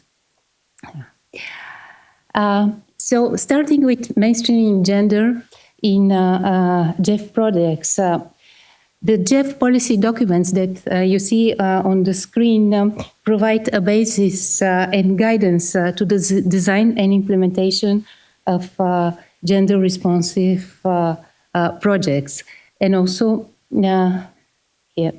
an important starting point in this sense is to define in focus on the major gender gaps. According to the GEF strategy on gender, there are three important gaps for us to address. The inequitable access to and control of natural resources management, including water management, unequal opportunities in environmental decision-making and leadership, and also an uneven access to socioeconomic benefits and services. In this sense, the strategic entry points to address these gaps through the projects include supporting women's improved access, use, and control of resources, including water resources, also enhancing women's participation in decision-making and leadership, targeting women as specific beneficiaries from our project activities. Also investing in capacity building and building skills, specifically targeting women, and encourage gender mainstreaming efforts among others. In this process, the allocation of specific and sufficient resources for gender mainstreaming in the project and the conscientization of stakeholders and policymakers at the national level are crucial for tangible results. And also, it is very useful to have a dedicated gender specialist in the projects, which is seen as something of a luxury, and very few projects really can afford it. So, to promote gender-responsive approaches and results throughout the project cycle, we have a set of measures to be included at different stages of the project, starting from the PIF, from the design of the concept of the project through CO endorsement, and implementation monitoring and closure of the project. And these approaches include gender analysis, gender action plans, gender-sensitive indicators, sex disaggregated data, improvements in women empowerment with respect with participation and governance, access and control resources, and direct benefits from the activities. And here I'd like to bring you one example for our experience in the Amazon Basin project, which is at the stage of implementation of the SAP. In our context, the formulation of the gender action plan at the PPJ stage was crucial, as the Amazon SAP had not sufficiently addressed the issue of gender mainstreaming at the stage of development. And moreover, now the project team is developing a specific action, strategic action on gender mainstreaming to be included in the supplement to the SAP. And to further advance the issue at the national level, in the context of the SAP implementation workshops, the project has conducted specifically targeted training on mainstreaming gender approach in policies, programs, and projects, targeted to the water authorities, professionals, and stakeholders in the 8 countries which share the Amazon, providing specific methodologies and tools. This is the gender mainstreaming scanner. Is one of the methodologies we used for this training, as it covers all the stages of the project cycle. But there are many others also useful tools and materials from GWP, UNESCO, WAP, CAPNet, UNDP, and of course IWLearn, where we can find them. In relation to indigenous people engagement in the GF projects, there are 2 GF policies that contain the fundamental principles in this regard.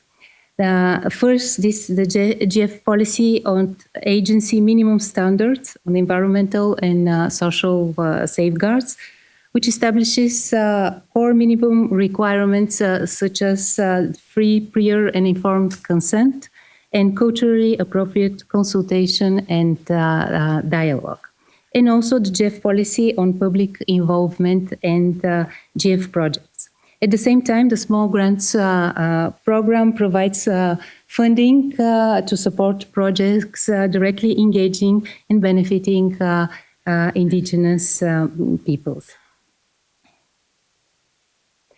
The GF also developed specific guidelines for engagement with indigenous people to ensure both protection of their rights or do no harm and long-term benefits for the indigenous people and also for the environment as a good, do good.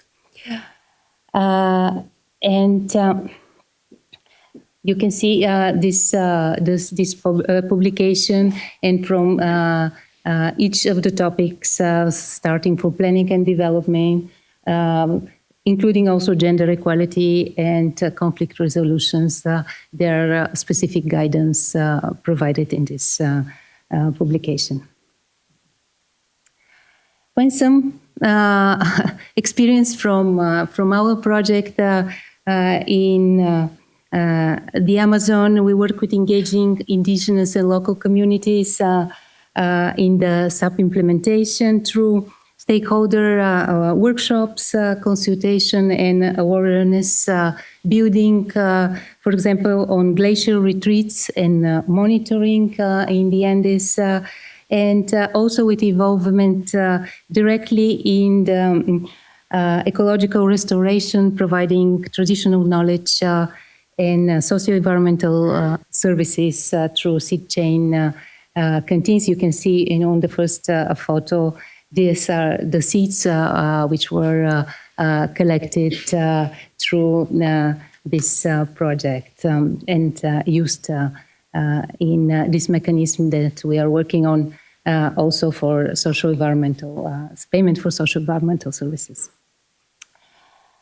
And in relation to the last topic, to the youth, according to UN Today, there are 1.2 billion young people aged from 15 to 24 years, and they represent 16% of the global population.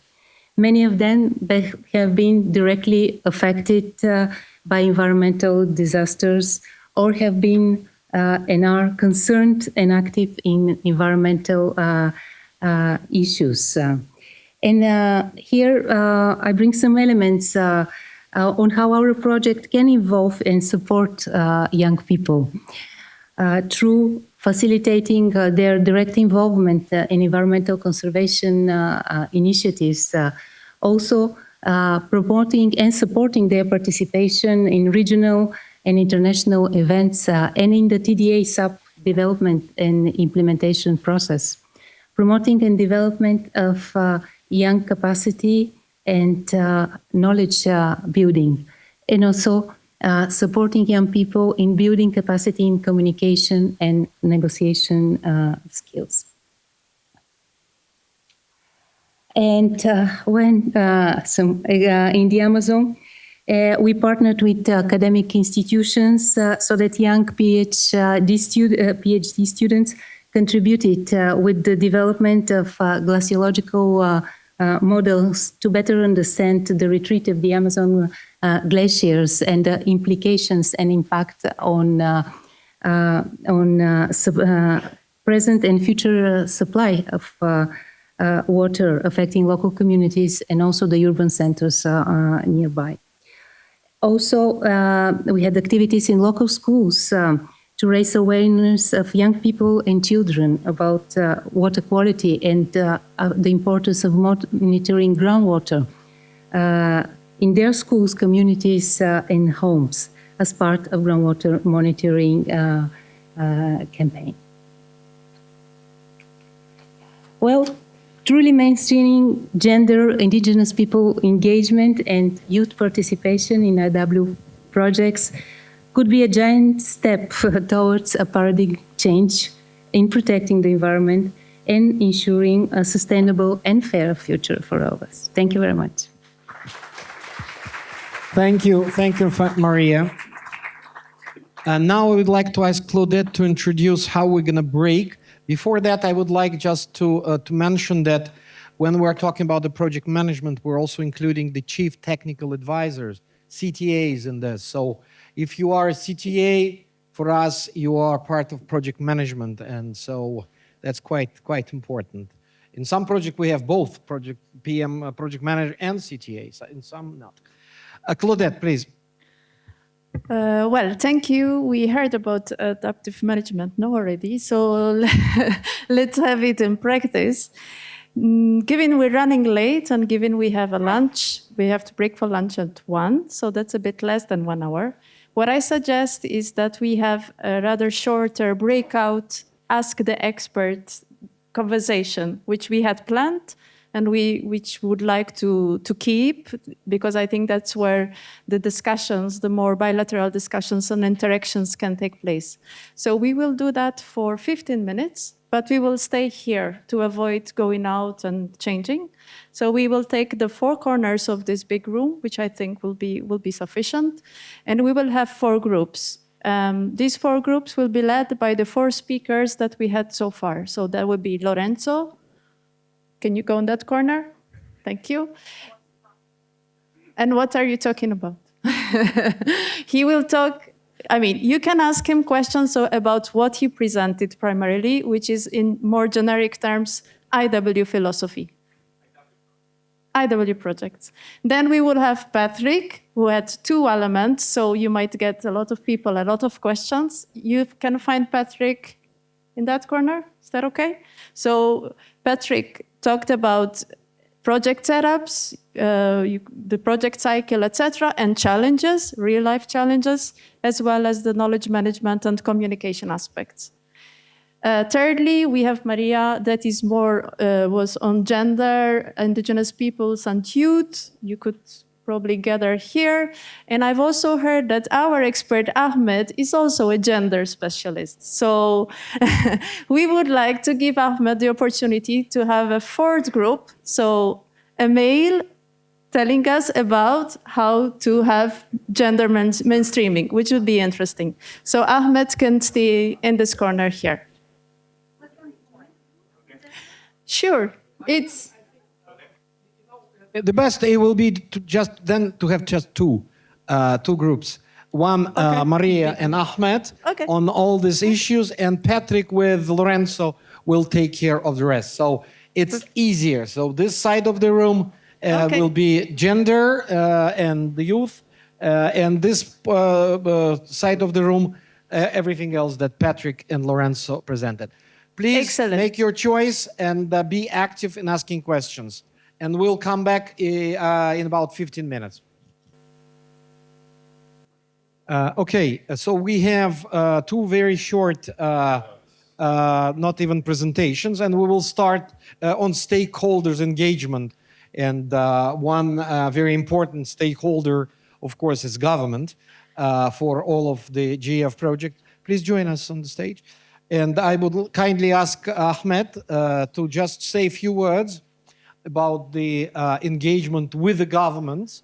And then Dimitris will follow up with the very short presentation on generic stakeholder engagement. Ahmed, please. Thank you, Vladimir, and nice to be in this gathering. And actually, as I said in the beginning, I was in both sides. I was a government position when I was working at the Chief Executive Officer of the Egyptian Environmental Affairs Agency. And I was also a project manager for some projects in Egypt while I was there. And then I joined the UNDP as an expert, mentoring expert.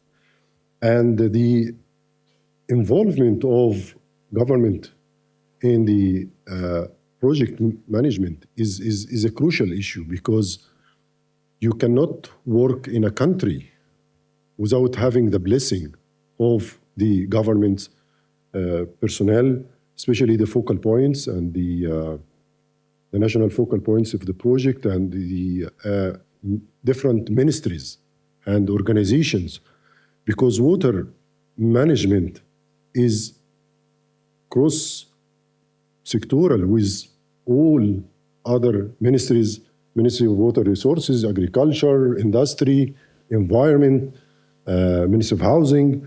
So in order to make sure that you are meeting the needs of these different stakeholders, you have to have good communication with them. You need to be transparent. And from my experience as a former government, when I have a project manager for a GIF project, what I need to see from him, first, I need to make sure that he take into consideration the government priorities while he is developing the project. And this has come to a very important issue, which is the adaptive management. We talked about adaptive management. And this is, we need to make sure that, because some projects are designed, and then when it starts implementation, after 2-3 years, the government priorities changed.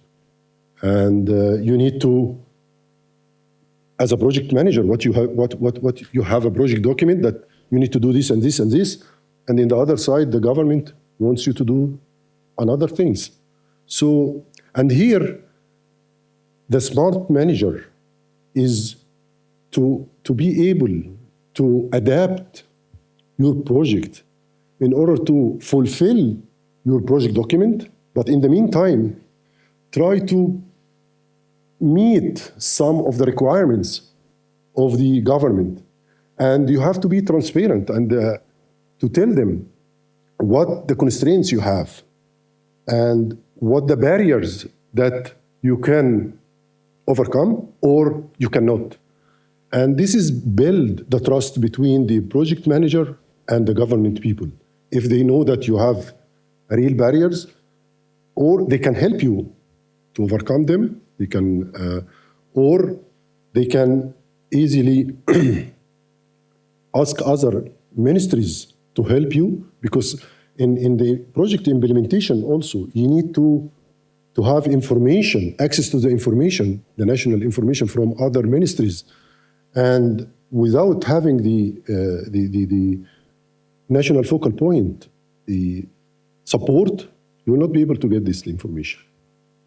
And believe me, even inside the government themselves, between the sectors, there is a lack of communication and data sharing and data, even in not project at the project level, at the national level, between ministries, Ministry of Electricity or Ministry of Water Resources, they have lack of data sharing. And this is what you need to break through. And this can be done through bilateral meetings with different stakeholders.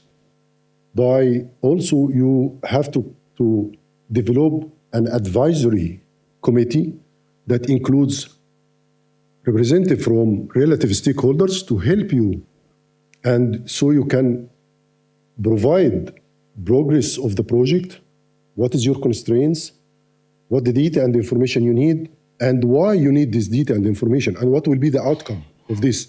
And this outcome has to be benefit the stakeholders. Yes, Jeff has priorities that they need to, but the countries also has priorities, and we have to respect both. And this is the real challenge that any project manager has to face while he is implementing his project in the country. Also, one of the important issue about the relationship between the project manager and the government, transparency and data and about progress of the project, what kind of challenges you are facing. You need to make sure that you are talking to your national focal point in a regular basis and inform him or her about your challenges and ask for support, because you need to get an ownership of this project, because after the project ends, you don't need these outcomes to be put on the shelf. You need them to stay and to be part of the institutional arrangement of the government. And in order to ensure sustainability, you need to make sure that you have good communication and sense of ownership from the government institutions. One important issue also related to the government and project managers' relationship is the media and the communication. This is maybe it's an easy topic to talk about it, but it make a huge problems for project managers when they speak about the project without having a prior coordination with the national agencies.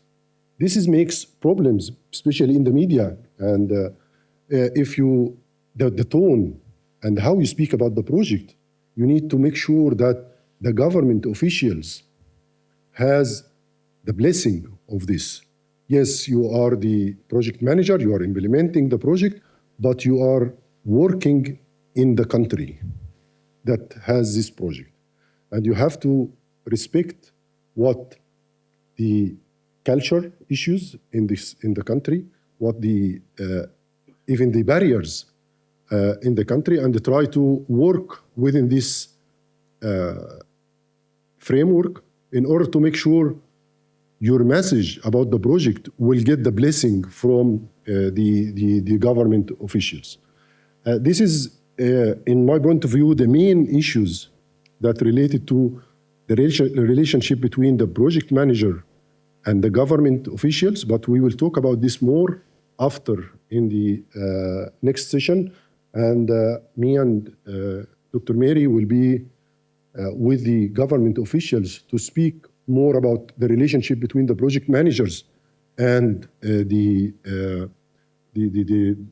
government officials and what they need from the project managers, and also will let them know what the project managers have to do and what kind of constraints they have in order to reach a team working, because the critical success factor for any project is that the government and the project team work hand in hand as a team to make this project successful. Otherwise, if they compete each other, will be a dangerous for the successful of the project.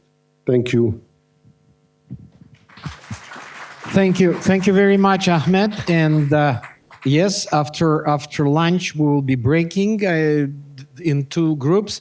The project managers and chief technical advisors and project staff will stay here in this room, and the government representative will be meeting in the room that is the first room that is next to the coffee break space. So don't forget about this. Now, with Dimitris, please tell us about your experience working with a wide range of stakeholders in the project. Thank you. My name is Dimitris Faloutzos. I have 18 years of experience with Transboundary projects, I think 7 or 8, 3 of which are financed by GEF. Not yet. Now, the project, 85%, I think, 85% new project managers, right? Patrick, very nice presentation. I will sign under your slides as my personal experience. I hope you didn't create too much anxiety and we don't have resignation letters after this. Lorenzo explained the high-level goals and the IWGEF rationale in terms of definitions, indicator, etc., made by people that they know what they're doing and made in a way so it is aligned with the strategies and not the desires, but what should be done in accordance to international processes. And of course, we have the implementing agency rules that everybody needs to abide to. And then it is what Patrick said. And you're standing in between. We are standing in between. We have a government expectations. It's very crucial what Ahmed said. One of the main stakeholders. It has to do with the actual situation in the ground about different institutions and different mandates and different needs and different stakes. And we have also the results. We're speaking about, in technical language, about international water projects, but what we're speaking at the end is about how to establish or enhance cooperation, having in mind transboundary waters, that means sovereignty issues. And I turn again to Ahmed. Whatever we do, we need to have this in our minds. We need to abide to the rules and regulations, but at the end, we're judged by that. Give you an example. Maria spoke about gender, and there are specific indicators about gender. How do we work in communities, and I know this is a very sensitive issue, that there are, throughout the years, a very well-established roles and relationships in terms of genders. Can a 5-year project do all the difference in the world? Question mark. We can discuss this later. Now, in order to, since we are in the middle, we need to understand who we are, what we're working with, to map and to strategize so as to deliver. In the end of the day, we need to work with stakeholders that have mandates, but they're human beings that have emotions and logic. Again, I turn to Ahmed. Ahmed had a mandate, but he asked for the project managers to speak with, so understand the realities. I will turn to a discussion we had with Vladimir. A reality check and speak, communicate. And I have an issue, Patrick, with communication. I'll come to this later on. The base is stakeholder engagement. Now, let me guess about the structure of most of the IW projects. The first component is about technical work, maybe. The second about capacity building and institutional, most probably. The third would be pilots, yes. And the fourth would be the parking component. Stakeholder engagement, communication, gender, and whatever is not included in the other 3. But it should be about engagement, communication, knowledge, and inclusiveness. And the problem I had with not the problem, the issue we want to discuss, I see this as one. How do I engage with someone if the correct message does not arrive to this person in the correct manner at the correct time. Can I speak with a governmental representative if this person does not understand what we do actually? Needs to be informed. So actually, it is about creation and sustaining of partnerships component. This is what it's about. Lorenzo spoke about high-level adaptive management and is understand the changing conditions and adapt is what Vladimir said, the reality check. And the partnerships is the mechanism to cope with this. It is not an easy thing. Creation of partnerships is a lengthy process, and it goes along in terms of time with the depth and quality of cooperation. According to my experience, it actually defines the quality and depth of cooperation. Yesterday, I had the chance and honor to participate in Guarani meeting, a long-term process, a nice environment of cooperation among representatives of of institutions, technical people, etc. There is a well-established partnership. They were, though, discussing what would be the next step to take this partnership from a technical level to a political level and enact and operationalize the agreement. The Guarani agreement, for those who don't know, it's like a constitution. It's not as prescriptive as other agreements. To do this, you need to understand who to speak to and what to say. Stakeholders, definitions now. Those who have an interest in, affected by, benefit from, or have influence on the project outcomes. And the stakeholder engagement plan, actually in plain words and aside definitions, is describe who is involved, when, and how. I'll skip this. Most of the projects I have come across, they have been treating stakeholder engagement as part of the parking component, having overarching stakeholder engagement activities, communication with newsletters, etc., etc.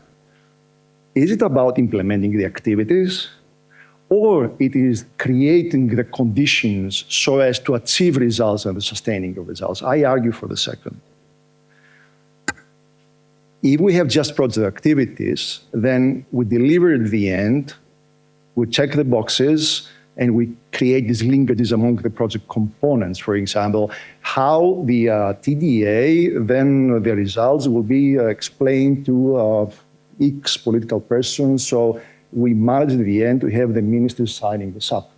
Fine. But at the end, is this a result, and how this can be sustained?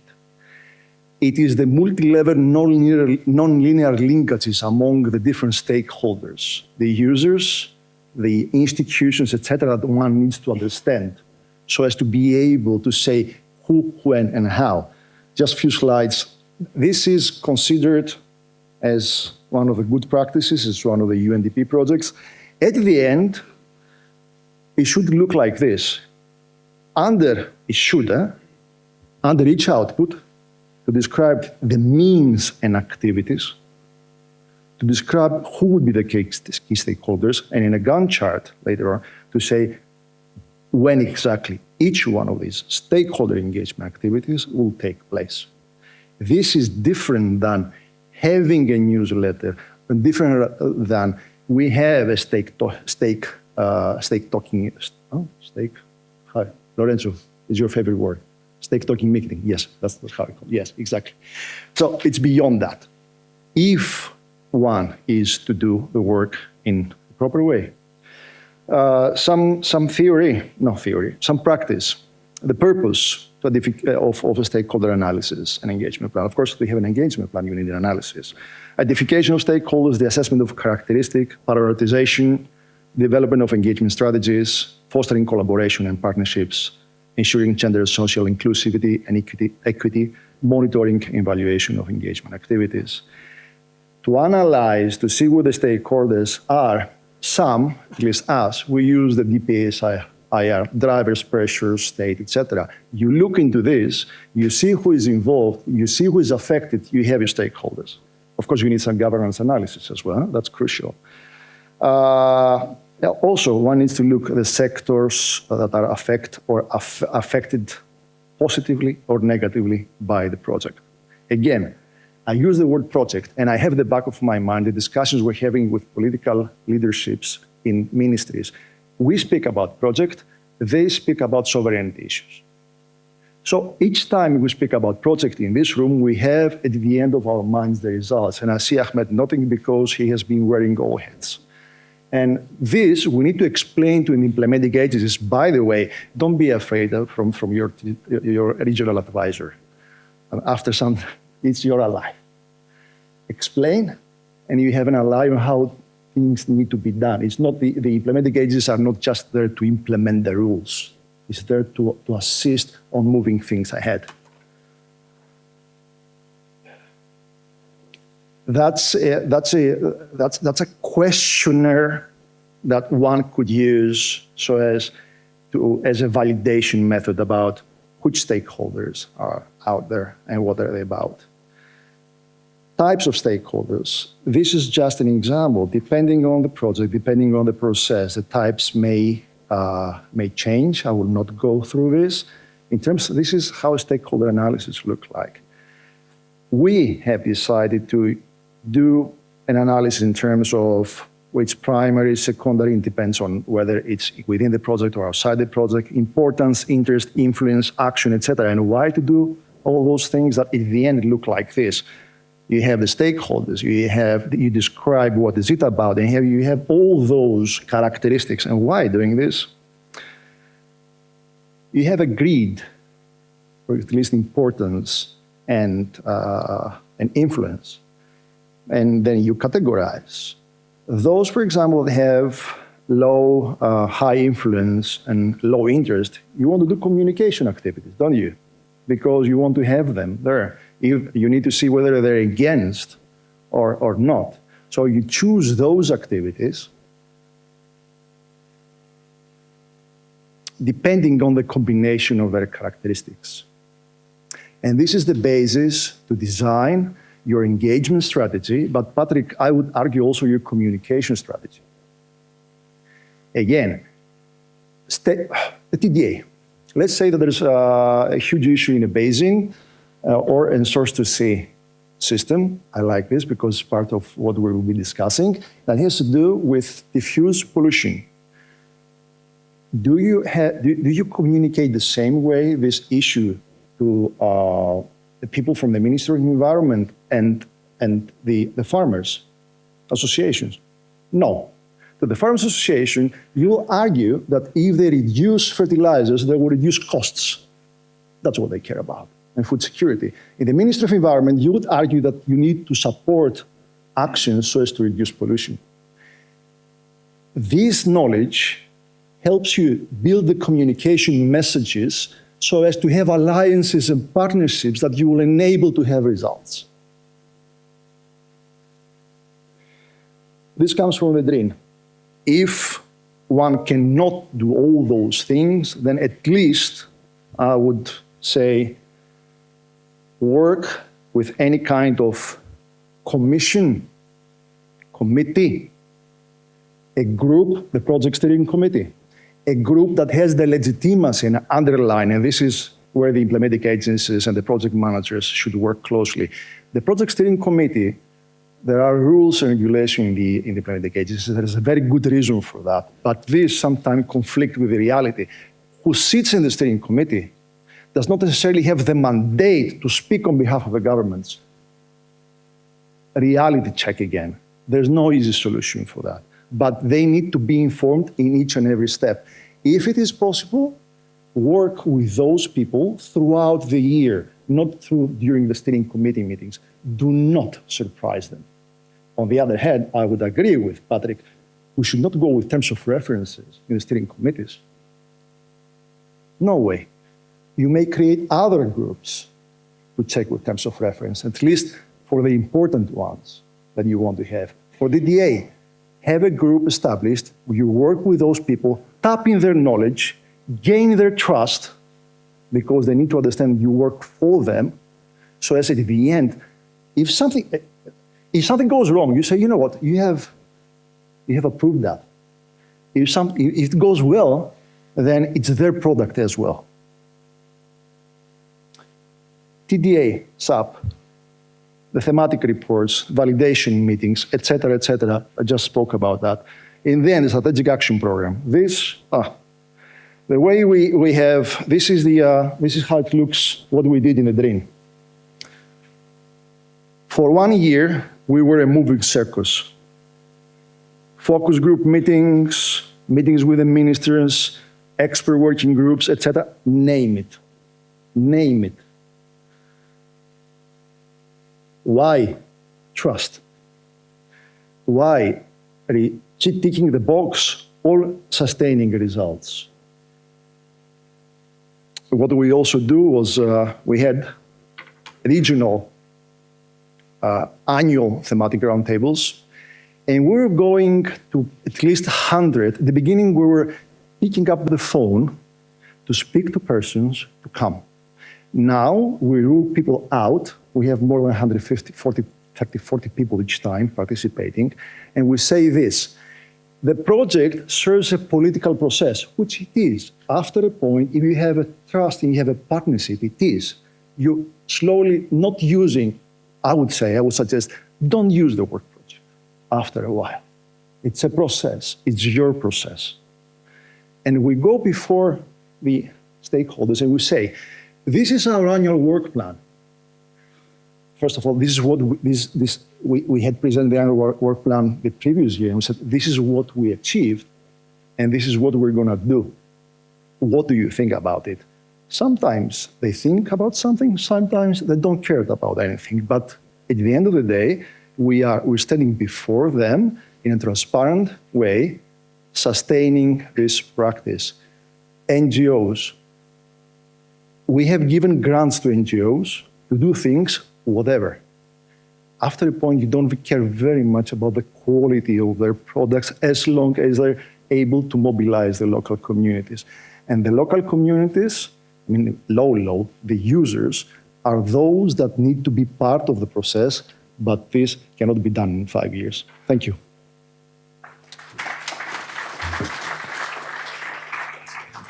Thank you, Dimitris. Thank you very much. Very inspirational. To start this session, I would like to welcome René Gomez, the senior executive and our host for this 2 days pre-conference workshop, to say a few words on what CAF is doing and their approaches in financing, co-financing, and other topics. Please, René.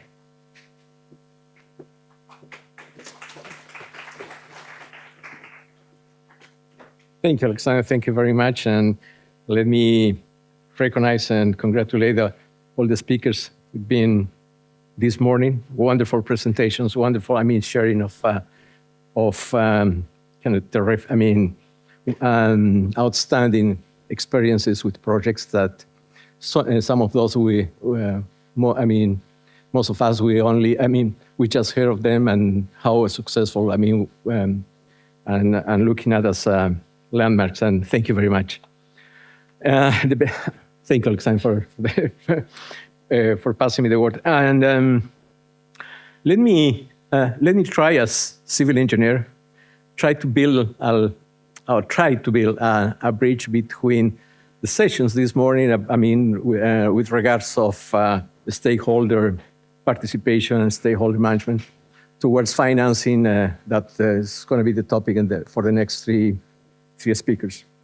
When we talk about projects, we always we focus on three very important issues: schedule, budget, and the quality of our project throughout indicators and meet and reach the different goals that we all decide in very participatory process to reach along the project implementation. Now, there's another one which we think that's very important. Are those cross-sector additionality issues. One of those also, been talking this morning, gender, equality. indigenous people and local populations, inclusion, they are very important. But this a third one, and it's exactly the one that I like to point it out just the next 2 minutes. It's a stakeholder participation and all the strategies and umbrella in which we need to work and we need to understand beforehand, and also all along the project implementation. This is, this is unavoidable, and also is an asset that is going to help us to guide the whole implementation timeline. Building agreements, decision-making support, decision-making dynamics are key issues, and probably in a transboundary project, in IW projects, they're as hard as it looks, as hard as it sounds, because we're dealing with different scenarios where we're talking about different ecosystems, different characters, and different countries, different cultures, and to reach agreements and to build decision-making systems, probably, for sure, it's not easy, and all of you have many different experiences about this. During the last days, we've been talking in a few meetings about the speed of the project. Here's Dimitris, where we convened that the speed of the project is the speed of the lowest of the participants. So we just can't leave, any group of interest, any community, any actor, any stakeholder behind, because our project is going to suffer. And probably, in spite that we probably step by step we comply with different goals, at the end of the day, we're only going to create different holes that are not going to let us to go further, to see further, and obviously, our projects, unfortunately, are not going to be as strong, as solid as it should be. So, what we try to experiment in CAF with so far 7 IW's project portfolio, and we are implementing. Try to come up with what we call an institutional map. This institutional map obviously has a goal, because at various, in every step of the project implementation, one of the main worries, concerns, and goals at the same time is to come up with an institutional arrangement with policy coherence, not only in every country, but also all along the different parts of the different countries and communities in which we're dealing with. This involves, a trans-sectoral scope with different, in kind of multidisciplinary areas of the project. You know that we are talking about international waters, but the main drivers are quite integral. Soil, climate, geophysics, and you name it. You have all the different parts that a water basin could possibly arrange, even productive and human activities. And also multi-level analysis. This means not only at the very high levels of decision makers, but also on the bottom, where decisions are operated and are legitimized. So, and besides of that, we need to take a very close look to the vulnerable, populations, groups of interest, and the strategical role of the different actors, and how they, what's the degree of incidence of every actor, in the project dynamics, and all this has a bottom line, is what we call building partnerships, and this partnership building, in which we are very much focused, help us to, first of all, to include, to have these different exercises, continuous exercises of inclusion of of everyone in the and during the, while we are building every agreement that's necessary along the project. And when you build, strong partnerships, I think we prove that's the best foundation to envision, to start, designing, and especially to have access to sound financing resources.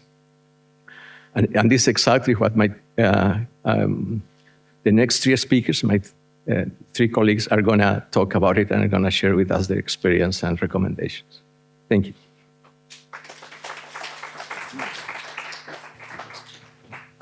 Thank you very much, René, bringing in the CLAF experience. And now I would like to address a few other issues. And I would like to ask Lorenzo to join me on stage and share some of the financial regulation, I would say, or rules and procedures of the GF. Lorenzo. Yeah.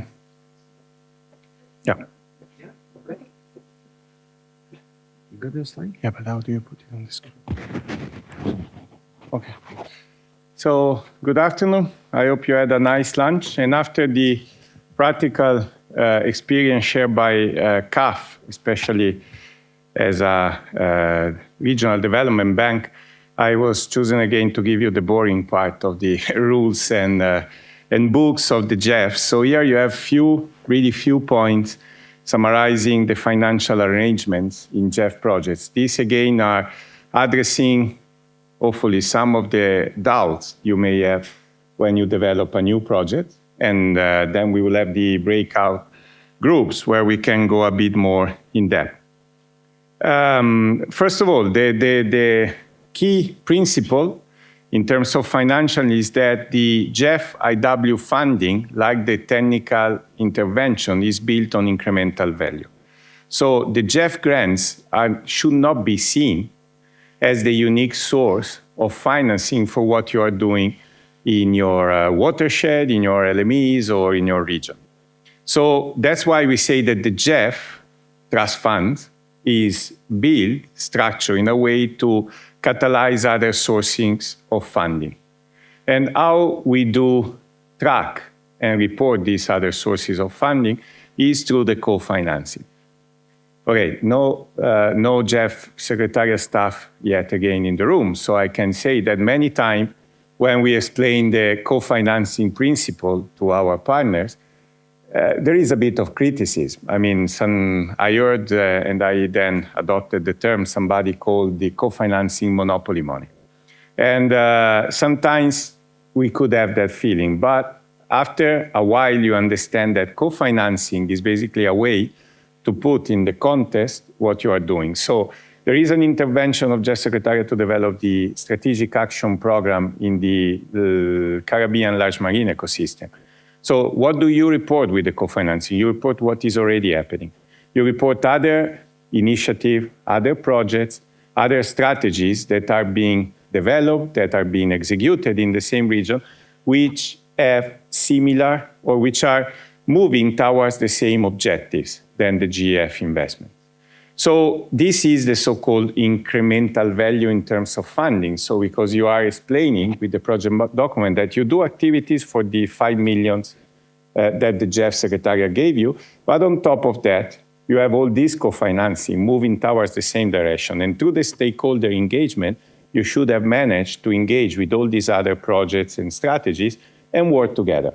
So to build, to avoid overlapping, to work to foster to amplify the results of the respective projects and strategies. So this is co-financing, the principle of co-financing at large. But also you can track other national, private sector, bilateral, multilateral donors projects, which you can report again as in-kind co-financing. And then there are cases where some donors, which is not the GEF, is willing to join the project and give you extra cash. So this is what you report as cash co-financing. So if the GEF gave you 5 million, and then the NORAD, with whom in FAO we work quite a lot, is likes the project and they are willing to add 2 million extra, the activities that you will develop under the project will not be worth only 5 million, but will be worth 5 plus 2 million. So that is the cash co-financing. Cash co-financing in JEF business must be tracked. It's not subject to audit or revision like the JEF grants, but must be tracked. And how do we track the JEF co-financing is through the PIR, the Project Implementation Report, once a year. So every year you have to say, okay, we got 25 million of in-kind co-financing from the government of Suriname for their national strategy on wastewater treatment plant. So how much of these 25 million materialized over the last year? So how much of these 25 million the government of Suriname already disbursed or used? So you have to get in touch with your co-financiers and ask them, okay, where do you stand with that in-kind co-financing that you committed for the project? We also have to be realistic and to go back to the first point I mentioned, this is not an auditing. So you cannot force the government to tell you I spent 1,235,000,50. You just need an indication. And this exchange can be done also through emails or meetings where you get this information and then you report it in the PIR. Now, moving to the budget, 4 points quickly. Only 5% of the total project budget, not the total envelope, the total project budget can be allocated for project management. This is a rigid rule that you can always try to get amended, providing a good justification. But one of the first things that the JEF Secretariat will check is that you use only 5% of the project funds. And it's important to highlight project funds, because if you get 5 million, those 5 million includes normally the agency fees and the project preparation grant. So then there is a way to break down what remains after you remove fees and PPG, and out of that remainance, you can allocate 5% for project management. Project management are all those tasks that relates with the management and coordination of the project. If you have a staff playing or responsible only and solely for technical activities, these can be associated to the outputs of the project. So they are not under the project management category. Then IW, yet another peculiar aspect of IW focal area. If you recall this morning, I started saying that IW is different in a good way in many extents, is that all the projects must allocate 1% of the total project budget to support of IW Learn. What support means? That you can organize together with IW Learn team communication event, you can help them in the K&M strategy, you can bring your team and your beneficiaries to IW Learn conference, LME conferences, so to support whatever IW Learn is doing to amplify the results and the outreach of IW Learn in the portfolio. Then 2 important points about the changes. This morning in the breakout groups about the project designing, there were many questions about what happens if we change an outcomes and outputs. And we responded in terms of activities, but this obviously has also implications in terms of budget. So our rules is that you can change the budget, maximum 10% moving funds between components, but you need the agreement of the project steering committee and the approval of the JEF implementing agency. So for example, if IUCN is executing a project for FAO and IUCN wants to change the budget, this is allowed up to 10% within components. So normally the executing and the implementing agency speaks before they agree on these changes and the rationale of the changes, and they present the changes to the project steering committee, who is the only body in a JEF project allowed to take the decision. So when you present the budget for the next year in the work plan, you explain, we were forced for this reason, or we will propose for this and that reasons, that we move 10% from one component to another, or 8%. If the changes are more than 10%, or the changes in the budget have an impact on the goal, objective, and outcomes of the project, you need to go through a deeper revision, which we call major amendment. So you have to loop in the discussion the GEF Secretariat, and in extreme cases, you are forced to produce a new version of the project document, documenting these changes in activities, outcome, and outputs who also have impacts on the budget, and to go through the major amendment procedure, which required the resubmission of the new project document and budget and work plan to the GEF Secretariat, who is going to post this resubmission in the so-called GEF portal for 30 days, if I'm not wrong. And the members of the GEF Council has the chance to comment on these changes. If nobody is against the changes, then the project is approved again. But you understand that basically these may take few months and is de facto stalling the execution of your project, because until you have your new budget approved, you cannot really execute the changes that you propose. So this in a very summarized way, because it's after lunch and I guess everybody is digesting, are the basic of the financial arrangements. And as I said during the breakout group, we can go a bit more in depth with more examples. Thank you.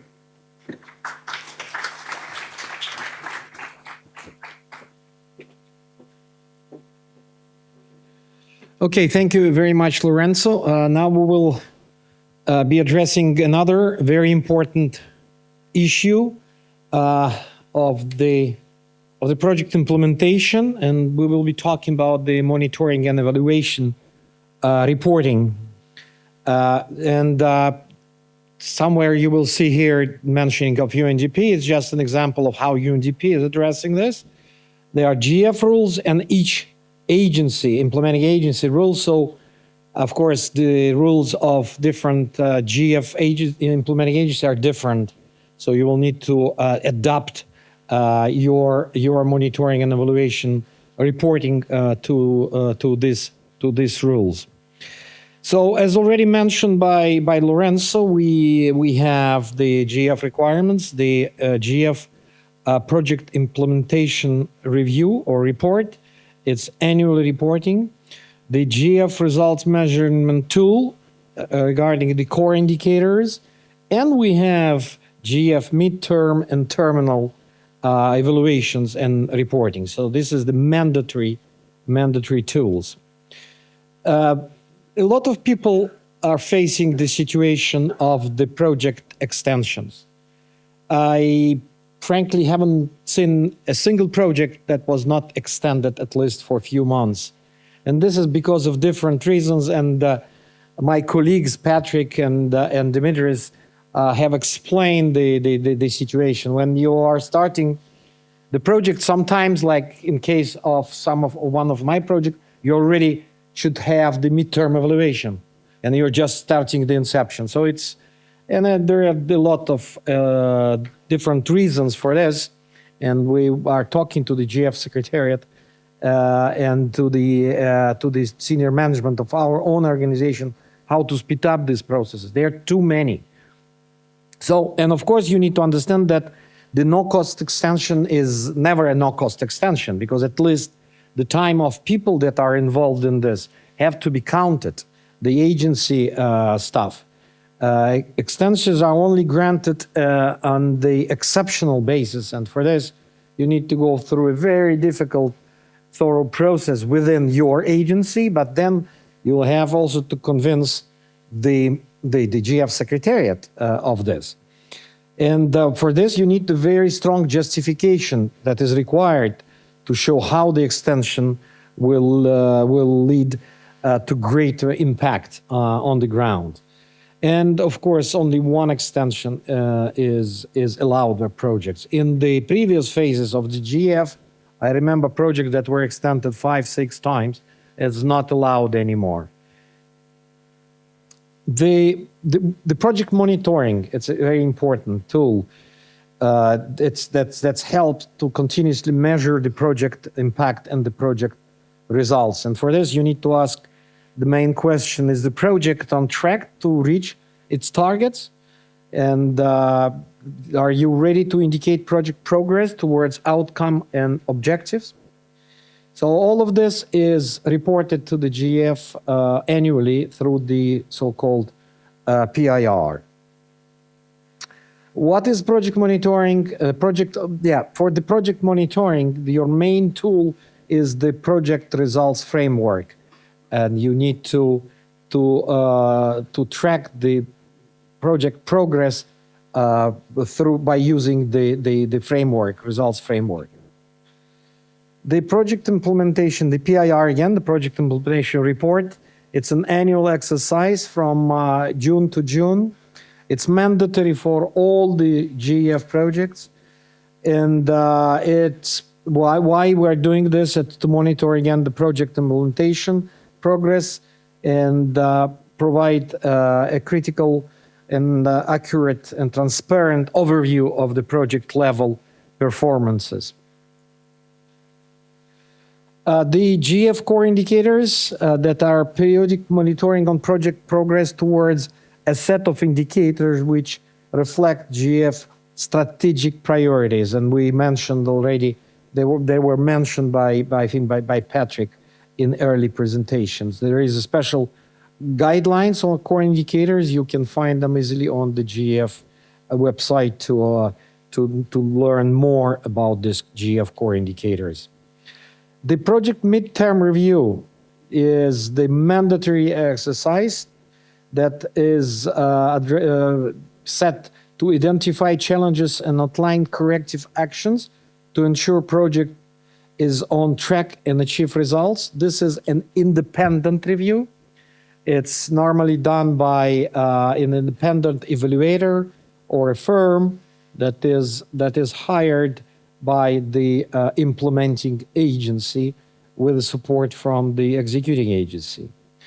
When it is done, it's during the quarter immediately after the middle point of project execution. And that dates are set in the approved project document. And of course, we do understand that we need to be a little bit flexible and make sure that there is something to present at the midterm review. You certainly don't want to have a midterm review after a few months when your project started because the dates are set in the project document. You have to talk to your implementing agency. You have to, if needed, bring this up to the GF Secretariat, but in your internal system and in the GF system, you have to provide new dates and justification of why you are postponing this important step in the project monitoring. And the terminal or final evaluation of the project, it is a mandatory exercise. Normally, it is starting 2-3 months prior to the operational closure of the project, because of course you need to understand that the operational closure of the project when you are ending all activities on the ground, and the financial reporting that comes later when you are reporting already on the expenditures. Again, this is the independent evaluation, and evaluation is mandatory also because if you are thinking of the next phase of your project being a SAP implementation project or another project after the SAP implementation, you will have to present this to the GF Secretariat as one of the justification for the submission of the new project concept to the GF. We talk about adaptive management a lot today, and we will be talking about it during the main conference. This is our main tool. You need to assess the problem, assess the design, implement the corrective management, monitor, evaluate, and adjust. And this is for all sorts of project cycle that you are using this adaptive management tool. And of course, different organizations have different rules for this. And you will need to make sure that you are using the GF guidances, but also your implementing agency guidance. And for this, you have also the staff of the agency that are helping you to adapt. The tools. So what are the adaptive management tools? Who is deciding on what to do? Of course, the first one, already mentioned by my colleagues, is the project board or the project steering committee. This is highest body in the project decision making.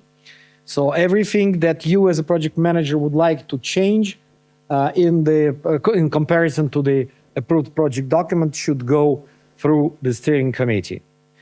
Of course, you will have to report this quarterly and annually. You will have to report this in the midterm review and final using the results framework, and also through the project implementation reports. You will, of course, have a special monitoring and data collected to prove the changes that you are proposing. And with this, I'm finishing the part on the M&E. We will have 3 groups later, breakout groups. That one of them will be discussing the M&E, and I will be hopefully help you to better understand what is required. Now I have a pleasure to welcome back Dimitris to tell us about risks and opportunities.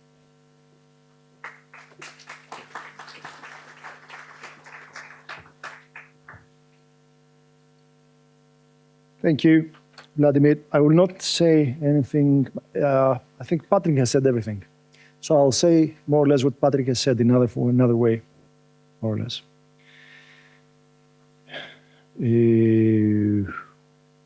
Okay. The size of the fonts are different. Now, risks in project design and implementation. Many actors with good intentions. When you plan a document, when you plan a project document, you have a government, you have many ministers in the government with different mandates. You will have the implementing agency and possibly the national office of the implementing agency. You will have the executing agency.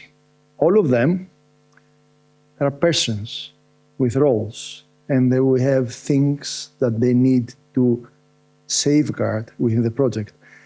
That does not necessarily, that influences the design of the project. And there may be the case that what it is in there is such that is not optimized for project implementation. And I would like to link this with what we were saying previously in my presentation. It is about results, about transboundary water resources management. It's not just a project for biodiversity, for example, that we have specific things to do, although there are processes, et cetera, et cetera. Here it's much more complex, and we need to have that at the end of the day. At some point, hopefully the Ministers of Foreign Affairs will come inside. So if we were to have something that has results and we can hope for sustainability results, it should be well designed. A hack. Use the outcomes, design this carefully, and the outcome indicators. In the end, this is what you're going to be tested on. The outputs can change, and the activities can be indicative. Activities that the project may use this and the other and the other. That will allow you in the inception period to do a reality check and be able, what has been possibly not designed in the optimal way, to be revisited. Overcommitting. With the same process, everybody wants to maximize the results. GEF will ask, even we have seen cases where there are outcome indicators and the GEF will ask for more and the IAs will ask for more. In the end, the same way, there are people behind it and everyone wants to safeguard the processes, the interests of the organization. Nevertheless, linking to what we discussed previously in the previous presentation, there are high-level interests in each one of the GEF, implementing agencies, et cetera, and there is the reality on the ground.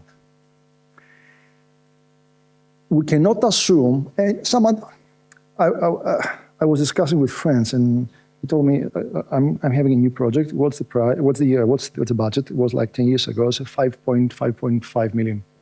So I said, you must do many things with 5.5. Yes, many things and many activities. That does not mean that the flood of money in terms of transboundary water resource management can do the work. You can use millions to build something, but you can use in terms of actual, using cement, right? But in actually having results in terms of cooperation, the amount of money does not guarantee the result. And indeed, the enhancement of transboundary cooperation pace is the pace of the slowest. This is not bought by money. Build trust, build partnerships, link with national processes.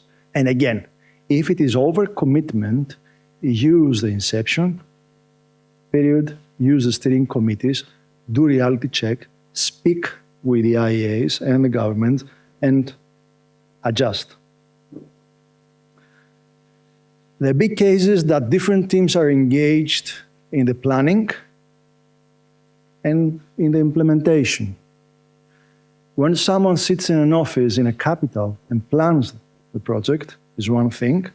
When someone, as you project managers, take a project document, you read it, you go out to the stakeholders and you understand that there may be things in there that are disproportional or does not exactly, I see many smiles around. That means that there are such experiences. Then you try to scratch your head and you see how the hell, and I'm going to do this in a situation that is not the one that will allow doing this. One of the things would be, nice things would be to bring the team that designed to explain to you and others what they meant. In full honesty, there may be cases that what they have done at the moment they're doing this was the best thing they were able to do. And I have witnessed that, and I am witnessing this as we speak. People that design this, they do the best, taking into consideration the budget, the framework, the interests. When the project starts, then those people that are designing, they should speak and explain to others why they did that. And altogether, there should be the reality check, because those that design and those that implement, at the end of the day, they're sitting in the same IEA, implementing agency. Sorry for this, but it is seriously, my presentation is, the fonts have changed. Silos, risk, silos. Number 2, disconnection of the needs of transboundary basin, aquifer, and project activities. I have witnessed, and not only in cases, in processes that I have been part of, that what is in the project document does not necessarily, as activities, is a scale and fit for the purpose in terms of achieving the results that are necessary on the ground. There are several reasons for that. It has to do, again, with the mandates and the roles and responsibilities. I see continuous smiles in the audience, by the way. It has to do with who wants to achieve what. I will not name, but I have been in discussions that the director of the national office only cared about the budget, nothing else. And then she or he said, the minister would like to see this. It's a reality that we need. I mean, it's not bad or good, it's what it is. We need to deal with those things. There have been cases, again, especially in some countries, there is a competition. That's the best word, the softer word, the word I can think of. It's a competition of donors. GF, donor countries, etc. They might themselves, and you have missions visiting the same ministry, and the ministry asks the same things from all missions. At the end, in one basin, we worked together with Vladimir, we counted, we had a project of 5 million, and we counted a total budget of $110 million at the same time for the same things at the end of the day. I have seen also implementing agencies undermining the work of the previous project that was under the same implementing agency just to have another project. These are realities. Again, the hack in these things should be work, use the tools that you have, inception periods, steering committees, etc., to adjust to the point that this is possible. When it comes to, to the extent that this is possible, again, when I started this, I mean, I was truly intimidated about rules, regulations, and the technical advisors. They're your allies. Use them. And they're the ones that they can speak with the political leadership in each one of the ministries to work these things out. This is what I'm describing from experience. These are just facts that we work with, and it is the outcome of the effort of many independent centers within the system to do their work in the best possible way. What I'm saying, you have, for example, UNDP New York. You have rules and regulations, the firewalls to safeguard, etc., etc. They try and do their business in the best possible way. Unfortunately, this is not necessarily connected with the project manager in each country that does his or her work. But both realities need to be met. And in between, there are people that have to work within their boundaries. Again, there are people with emotion and logic as well.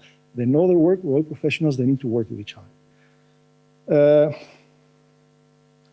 Policy coherence and transboundary national levels. It would be nice, it can be a risk if it's not. Those things are either risk or opportunities. Policy coherence and transboundary national levels. If there is no such, you have a nice project, a nice PIR, a nice terminal review, punto. If there is policy coherence, if there are linkages between national processes and what you're doing is linked with the commitments, then you feel you have the ownership of the governments, and then you have the partnership we discussed previously, and everybody works together. Institutional coordination in the ministerial committees. It has been a demand from the GEF to have the ministerial committees, and there is a very good reason for that, because the GEF wants the commitment of the government to, when we have the strategic action program, this to be informed by the different strategies by different ministries. GEF is very correct in having this commitment. Let's go to the reality. You have, in a country, 20 donors, 30 projects. It could be you have 30 interministerial committees, and then you appear and say, let's have another one. Okay, let's have it. There may be cases you have a nice letter signed, you show it, you tick the box, and at the end, in the terminal evaluation, you may say, we send out invitations, although there was a committee, nobody appeared. It is nice in terms of ticking the box. Is it nice in terms of having results? No. Experience has shown that you build on what is there. Even if there is an interministerial committee of any kind with a specific mandate, you may work with the ministries to expand their mandate and have the project discussed and the activities discussed in these interministerial committees. At human level, you don't want to add more work to a civil servant. It's understood by all of us. So we do it in a way that works to the best possible way by everyone. We spoke about partnership, stakeholder engagement, etc., about how important, at least for me, is to have the strategic communications instead of communications. It is not about a newsletter. It is about how to have, to send them, to say the same thing to different persons. When you speak about pollution reduction, you say differently to the minister and differently to the farmer. We need to have this in our mind, and the messages and the explanation will assist in engagement. We were discussing previously. Let's assume that you have a project that works with diffuse nutrient reduction. And let's say that a big company that is in a food business, agro-food business, is a major stakeholder. Of course, most of the times, the private sector is not part of the discussion about building a transboundary project, and it should not, because it's about sovereignty issues. You don't go to the private sector and speak, how should we have a project on transboundary basis? Usually don't do that. But it's an influential partner, a partner, potential partner. It's a stakeholder that you want to have a partnership with. We need to understand them, what the stakes are, what the fears are, and have them on board. An example. What are there? Budget, yes. The stakeholder engagement and the communication plan being in the parking component, as I characterized it previously, the money in there is little. I do remember Ivan Zawadzki. I had put a lot of money for communication and stakeholder engagement, and the comment back was like, what are you going to do with this money? Reduce it. Don't underestimate the cost of meetings. Talking costs a lot. We're discussing this in a global, in the Clean Healthy Oceans project, and we calculated how much it needs to have partnership, establishment of partnerships, and it costs as much as, for example, pilot projects. To the eyes of the GEFSEC, this may feel it's too much for talking. Oh, even the governments, even we had governments here, they say, okay, you're going to discuss again? Why? For what? We need to explain those things. So, of course, you don't see anything here. I don't even see. I can have a lecture, Vladimir. Don't underestimate me.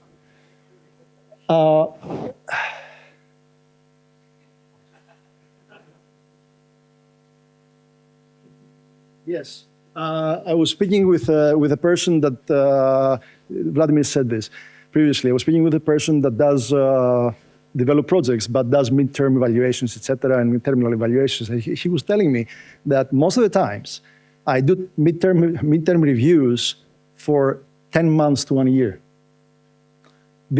You need to take this into consideration, and you need to plan ahead. And the reception phase may be, by definition, 2 months. Okay, tick the box and continue your reception phase. And you have your reception report. Use your next steering committee to adjust. Reality check again. Budget, yes. Adjust, following the rules that Lorenzo has indicated. But don't be afraid. I'm talking for experience. Don't be afraid to go to your steering committee, explain what is necessary, change the activities, change the budget. If someone has good arguments behind, everybody will be happy. You may find yourself, and it is only logical, to need more money than you anticipated for certain activities. You may also find yourself that you did not plan for some activities that are necessary, so you need to reschedule and budget again. And I'll stop here because I cannot see what I'm writing. Thank you.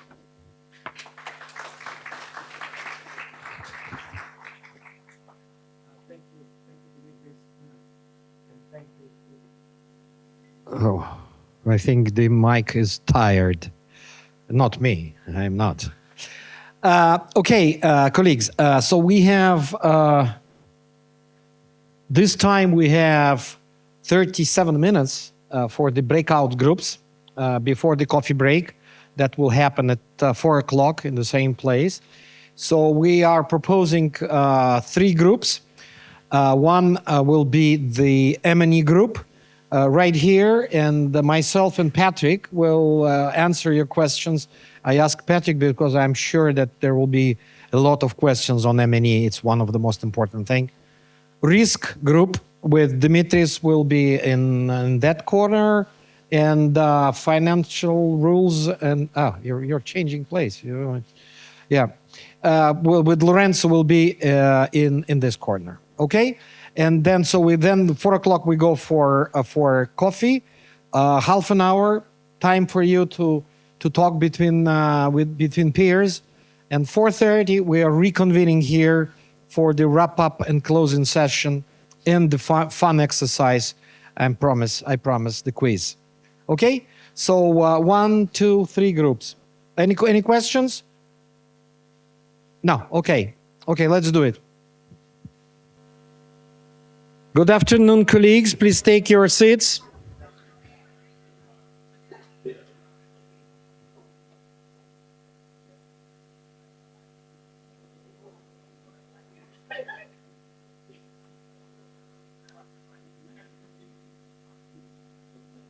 So we are at the beginning of the last session, and we will start. Okay. Yes, we will start with the short overview of what happened in the other session, and I would like to ask Mary Matthews. You can take the mic.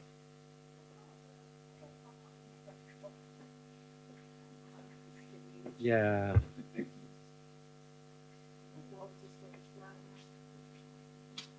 All right, Vladimir, since I just walked back in the room, am I doing the quick rundown of what we talked about with our amazing government counterparts?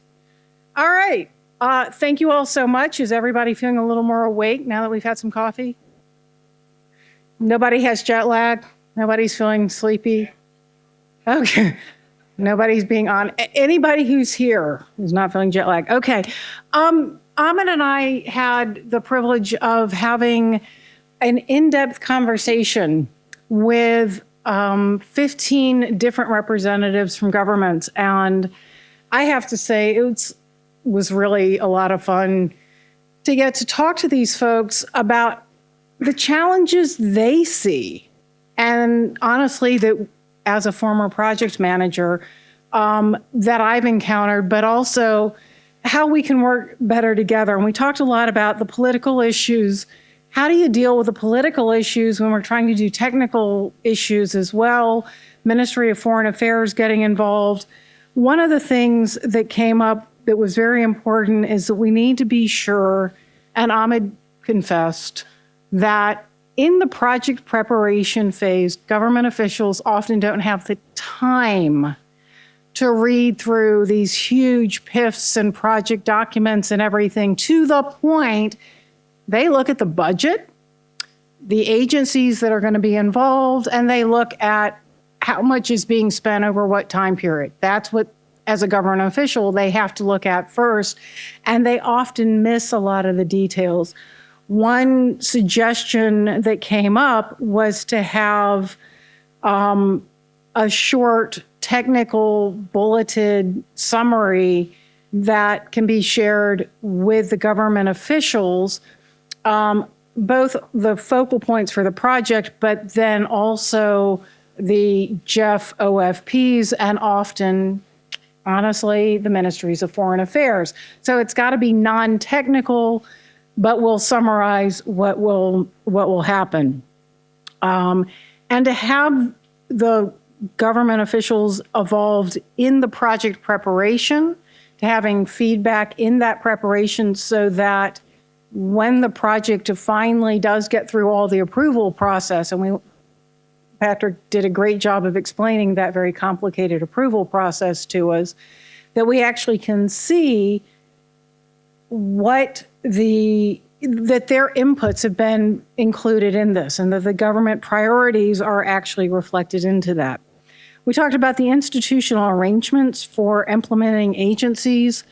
As a number of my colleagues from other UN implementing and executing agencies have said, this is really a challenge. I plan to talk to Jeff Sek about this because it doesn't work if it doesn't work. And right now there's some real challenges in that, and our government counterparts are seeing that as well. It adds to bureaucracy. And I think one of the best comments I had was, can't we just get rid of some of this bureaucracy? Vladimir, can we get rid of some of this bureaucracy? Okay. Before you retire, Vladimir, if you'll just fix that, and then we'll let you go, okay? All right. We need to have, again, strong government ownership so that the government can see their priorities reflected in the project. Nothing is worse than having a project document that comes out that is signed and approved by everyone, and then the government focal point is looking at it, and it no longer matches government priorities. And so that's where having a strong dialogue between the project management, the CTA, and the government counterpart to kind of figure out how to work that ideally in that very short inception phase can be really helpful to make sure that the outcomes of the project are something that the government is invested in. We talked about the importance of communication at different levels. I mentioned that a little bit before, but really communicating what these projects are doing and why they are, in fact, beneficial. This included some capacity building and knowledge sharing, not just at the project level, but helping government officials understand why transboundary fisheries management is important, why integrated water resources management at national levels will help the regional level, but more importantly, why doing this at the regional level is also helpful at the national level, why groundwater aquifer management is an important thing for each and every country to do together. We talked about pilot projects and involving local communities, including the importance of making sure that there's a strong sense of ownership. So when the funding ends, there's an impetus to keep that moving. We talked about involving national experts and building up their capacities, and the importance of doing that rather than parachuting in international experts who come in and say, we'll solve the problem for you, and then they leave and the problem's not solved. We ended with a discussion that was really quite interesting about, in terms of building the capacity. We referenced an IWRM master's curriculum that we had developed in the Kura Basin for the national universities in the different countries, so that you train the faculty to then train the students in IWRM or integrated coastal management or integrated fisheries management, whatever the topic is.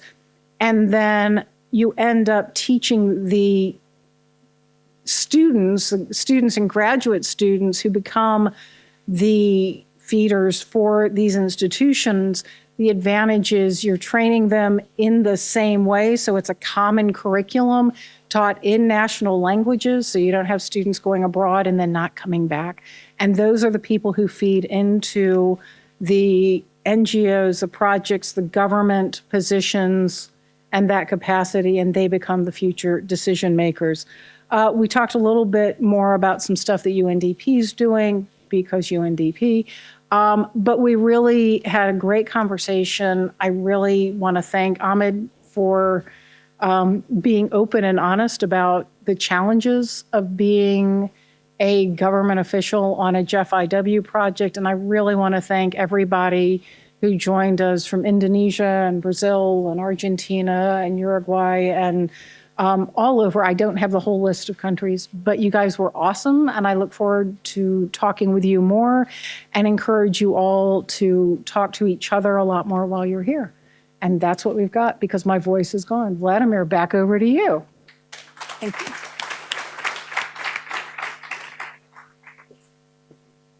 Thank you very much, Mary.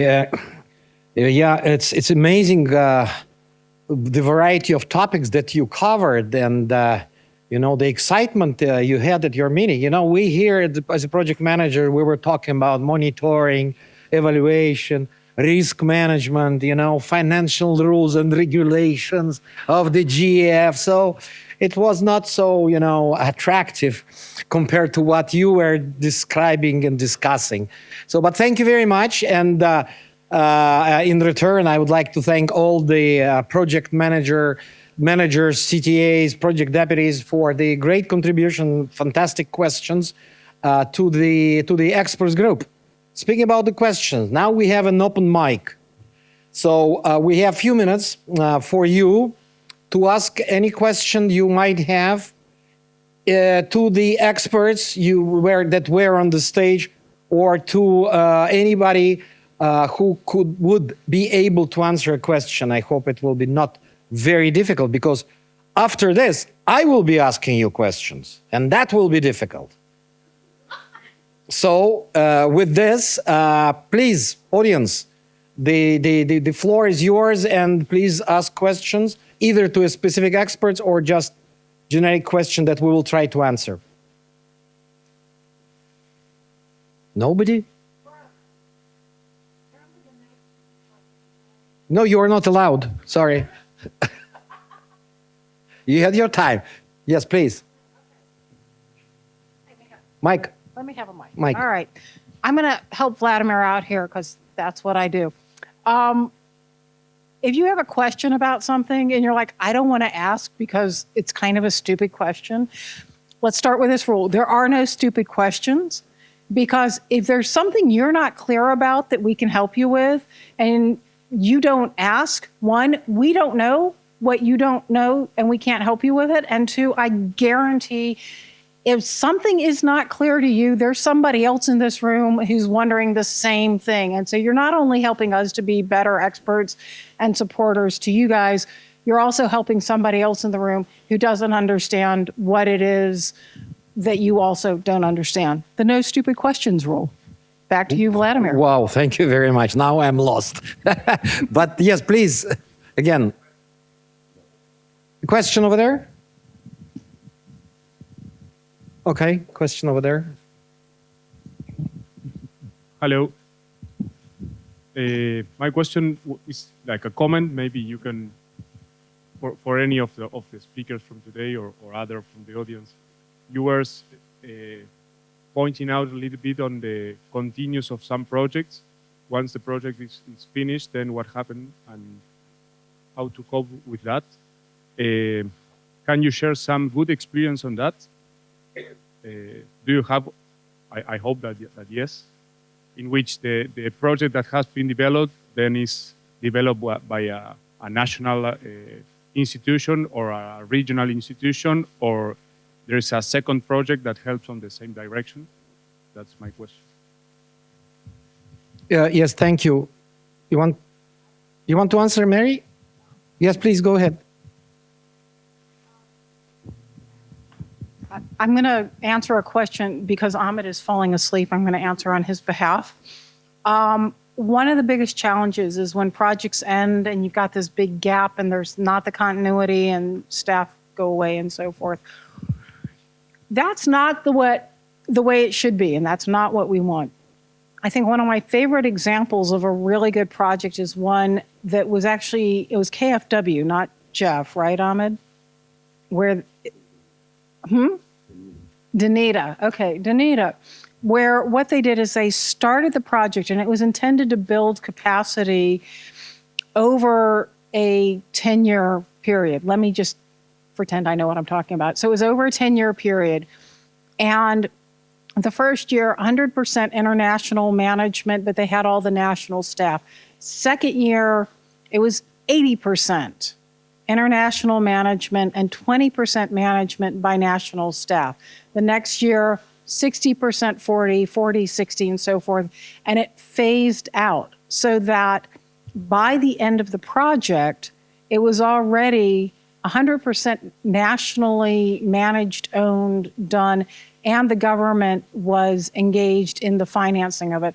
I knew if I said something and I messed it up just enough, Ahmed would want to say something. The project manager of this project. Yeah, this is the model that was adopted by Danida at the time to make what they called phasing out phase of the project, where, as Mary mentioned, not only on the project management, but also on the project financing, the operation and maintenance. The government has to put, and it was written in the project document, the government has to put in the first year 20%, the second year 40%, and then 60, 80, and then 100. And at the end of the fifth year, we found out that we have in our budget line in the national state a budget line for this project, and still up till now. And this was in 1998, started this project. Now it's still running and they still have this line which increase every year. And we developed at that time a monitoring system for the Mediterranean and the Red Sea. And we started with about 80 points. Now we have about 120 points, and all is funded from the national state budget. Thanks. Thank you very much. Another question over there? Hi. So I came on board as a project manager for a regional fisheries project on month 13. Okay. And what I learned today, just in the morning session, was significant. So I thank you for that.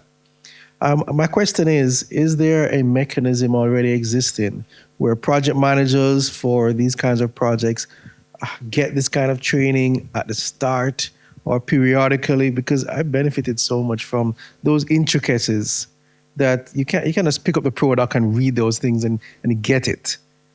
So is there a way to actually get that kind of training done regularly? Yes, we have several mechanisms to help the project managers to do their job better. Number one, the project manual that we mentioned, it's the comprehensive document written by the project managers, very experienced project managers. We are reviving the project manager training course that will be soon available on the IW Learn. You will have the opportunity for the face-to-face interaction with your peers. You will be able, through the IW Learn project, to go to one of the sister projects in the other part that are more advanced, spend some time with your counterparts in this project, and learn more. And of course, for the moment, the biannually conferences are planned. So the next conference, we hope will be in 2 years with the same gathering of project managers. Maybe you would like to add something, Claudette, or I covered. Yeah, and of course, don't forget about the iwlearn.org. I will just write it down. Everything that you want to know about any GF International Water projects is there. The outcomes of all the 9 conferences happened so far are there. All the TDA, all the SAPs, everything you will find there. And you will find also the name of experts who prepared us. And you will be able to talk to these people. And if you need help from them, you will be able to contact and connect with them. Over there, please. And then here, Malik, over there, please. So, just to add to what Vladimir said also, to the project manager, please remember that the implementing agency, also the people with whom you liaise in the implementing agency, is not only there to being annoying when you develop the project document to ask you to provide more text or to reduce the budget, but is there also to help you with this kind of thing.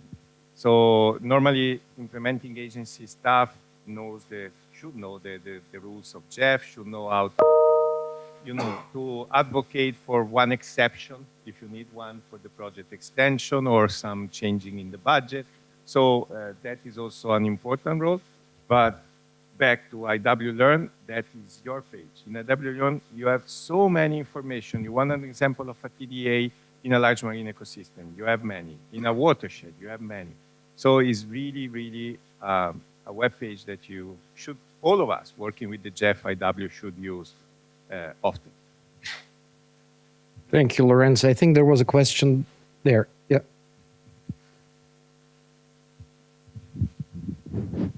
So, in fact, it was not a question. Just I would like to build on what you said on the importance of having IW Learn.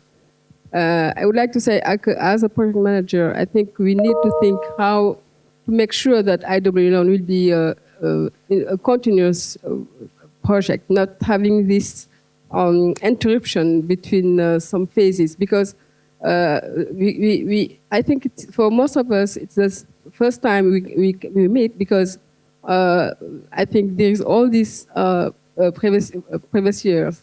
There were some issues with IW Learn. And I think as a service, we need to have a continuous service of support to projects. And I think, I don't know how to can advocate that to make sure that we can, Jeff would have to think about how to make sure that it is a continuous service, not just a project like if you have to wait 2 years before having another phase. Thank you. Great, thank you very much. Unfortunately, the GF Secretariat people are not with us today, but during the conference, we will be discussing this.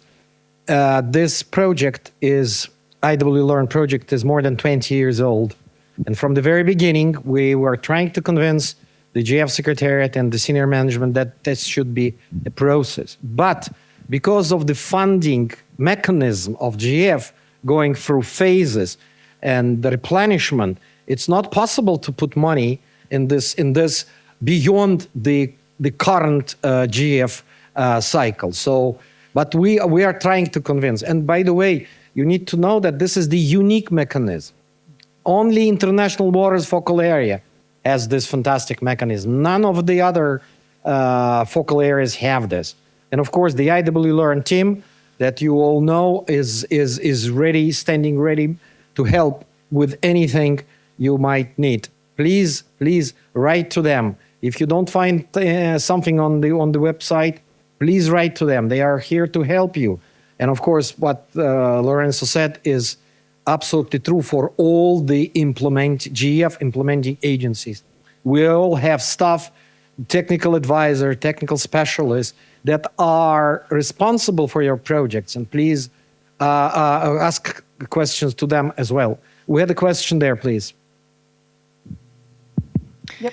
Thanks. I was just going to echo what a few colleagues had also mentioned, just in terms of the onboarding or lack thereof. I mean, similarly to what my colleague said in the back, I've also been in the role a year, and this is today I hear there's a project manual, and this information is not shared. So I guess I wonder, and uniquely, or maybe not uniquely, my project is half IW, half another Jeff portfolio, and I arrived late this morning, so I hope this wasn't covered. I was still at the airport. It was not. Okay. I would love to connect with other people who also are shared between portfolios, because for me, there's IW, but then there's CW, and I need to navigate between the two. And yeah, I don't know, there's a project manual and the two have different views. And then I'm just left to figure it out. And I don't say this to place blame, but I just ask this to, how can we find solutions for myself and for others in the room or future project managers to not have to navigate such choppy waters, particularly in the beginning, and find kind of streamlined ways of onboarding, because it is complex. And I think there's ways we could simplify to make it easier for everyone. Great, thank you very much. We will share also in the end of today, we will share the QR code for the evaluation form. Please write your comments, your suggestions, your questions in this form, so we could address this through the IW Learn and through the implementing agencies. Mary? Yeah, I want to comment on that as well as some of the other comments. When I first was a project manager at CTA, I thought I knew all of this. I had been to Jeff International Waters conferences and stuff. I will tell you, it was trial by fire. I thought I was going crazy and I was the only one who was having these problems. So that being said, that you feel that way is fine. It's perfectly normal. I would guess if we talked to every new project manager, CTA in here, all of you would go, yeah, I'm kind of feeling this. I realized today, I thought Patrick had been a project manager for like 10 years. He and I started at the same time. Thank you, Patrick. And the cool thing is, from coming to one of these and meeting Patrick, and there were a number of other folks, some of who are still with us, some of who are no longer working in Jeff IW, I realized there was this amazing community of people who had similar challenges that I was facing. And the really neat thing was there were folks who were much more senior than we were. Tomorrow, Al Duda is going to be here, who is kind of like the grandfather of Jeff IW. Yeah, I mean, he was like... He was a father, then he becomes a grandfather. Yeah, I think he's a grandfather. This is a natural process, I think. I think so. But getting to talk to him, and he'll be around tomorrow, getting to talk to him about what you're facing and the challenges is really, really wonderful, because he's got a sense of what this is like, and that historical memory. But what's really important is just to realize you're not alone. This is really hard work we do. And I'm so glad everybody's here and is feeling like they're understanding and figuring things out. This is not easy work.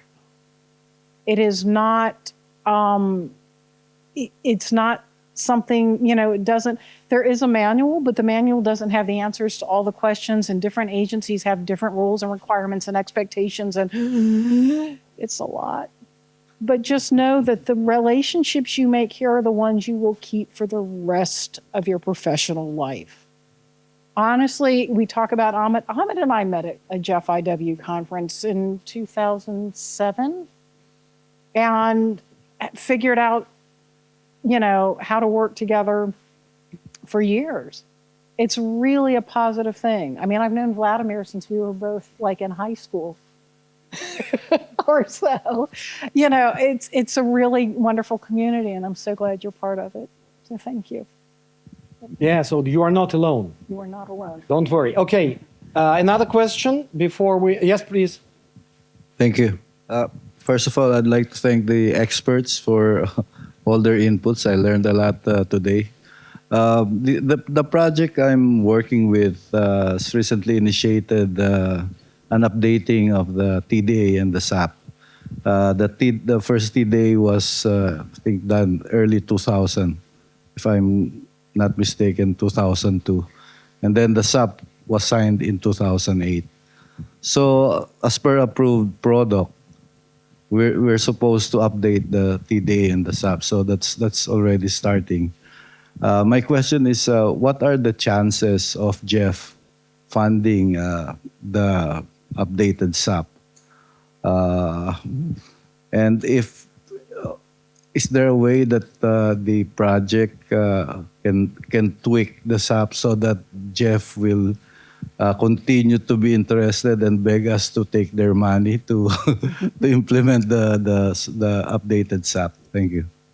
Well, I think, first of all, I would like to refer again to the IW Learn, where you need to find the examples of several projects that have updated their TDA. And if the Jeff approved your project with an activity to update a TDA and the SAP, there is a very high possibility for the GF to finance this SAP implementation. But you need, the rule.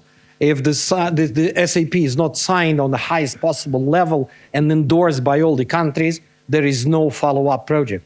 So you need to work now while updating the SAP. You need to work with your governments to make sure that they buy in this and that they are ready to develop the national action plans that will contribute to the implementation of your strategic action program, which is a regional body, a regional mechanism.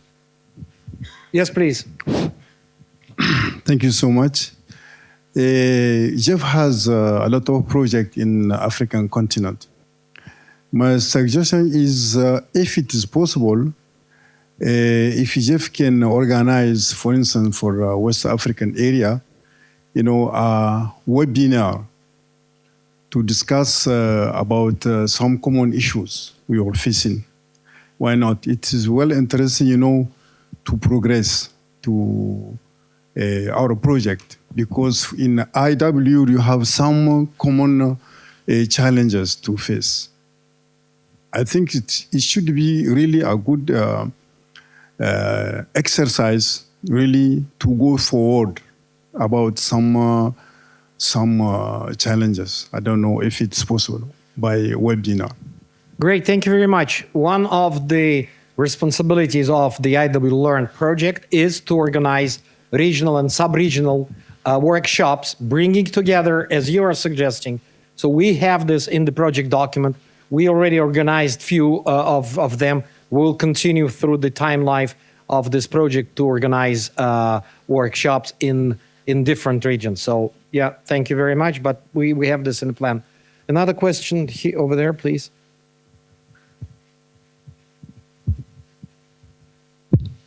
Hi, I just had more of an administrative question. I noticed in the app there's an option to see all conference attendees, and schedule a meeting or send a message to them, would this facility remain available after the conference has ended? Because I know Mary would have mentioned there's a community of people who are experiencing the same problems. It would be great to be able to reach out to them after the conference ends. So would that remain available, or does it end with the conference?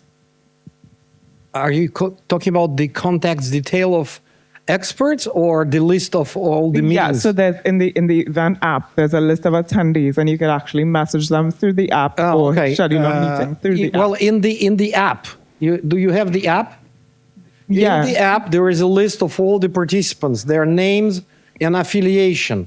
And it's not difficult this time to find their email addresses, because for some issues in UN, we cannot put full details of contacts in the participant list, just for, that's some rules. Yeah, maybe the app itself will not continue after the conference. The contract is linked to the conference.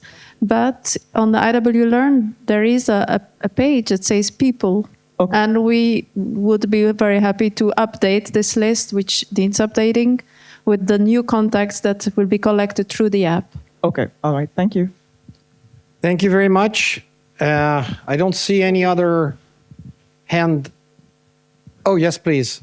I just want to, it's on, hello. I just want to reiterate that, because even more importantly, their positions or what they do on the project. So if you're going to reach out to them, because I asked coming into the conference to reach out to other transboundary aquifer, same kind of thing. Like we're hearing today, people wanting to connect with other people either at the same phase or further along. And I think the number one thing, if we're going to improve the process, is to make sure we can really connect and not wait 3 years for a conference to hear all the good stuff we heard today. So, yeah. So thanks. If you could put roles, that would be wonderful. Yep. Thanks for the suggestion. Good idea. Okay. Now, Malik, I need you here. So now we are going, how do we start this? Okay, it's working. So now it's time for the quiz. You were all waiting for it since this morning because of the prizes that are there. I'm sure.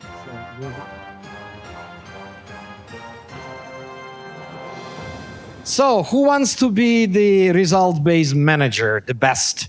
You will have few questions to you. You need to open the app.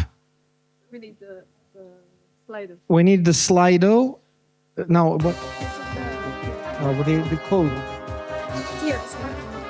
The QR code is here. Please log in.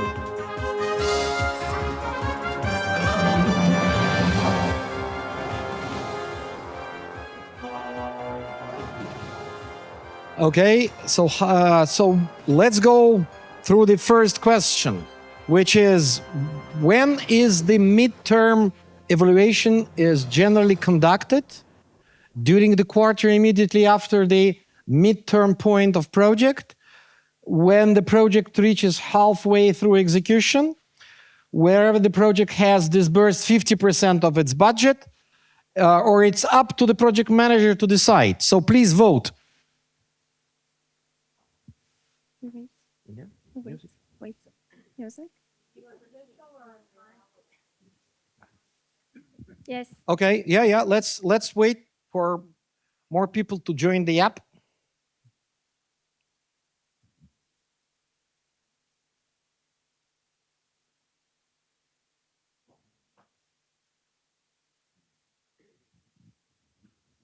I told him.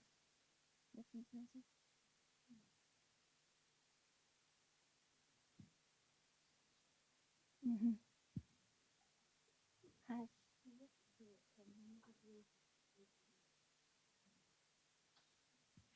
That's the second one.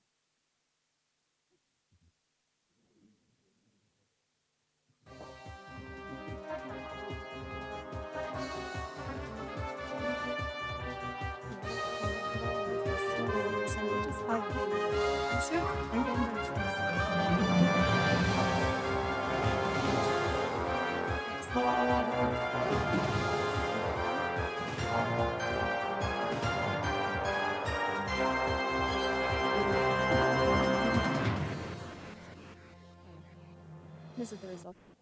Okay, so these are the results. 56% were very attentive listening for my presentation. Thank you very much for this. And the right answer is number 1. Yeah, bravo.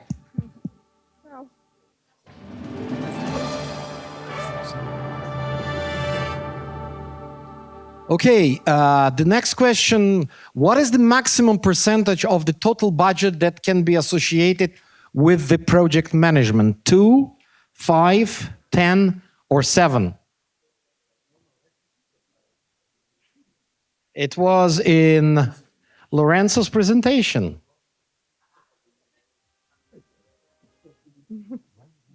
I have to call him every time I write to him.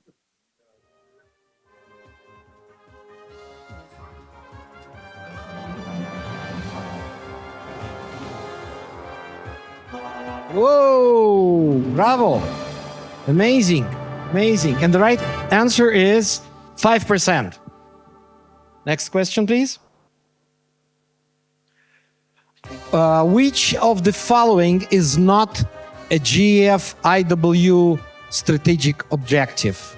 Strengthening blue economy opportunities, improve management in the areas beyond national jurisdiction, catalyze multi-state cooperation to integrate management of land, water, biodiversity, coastal and marine resources while building climate resilience, or enhance water security in the freshwater ecosystems. Please vote.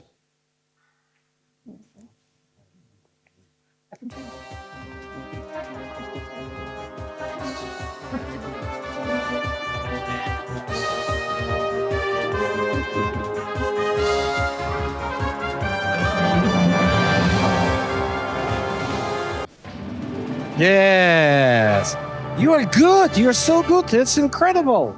You're absolutely right. This is not the strategic objective for international waters focal area. Next question, please.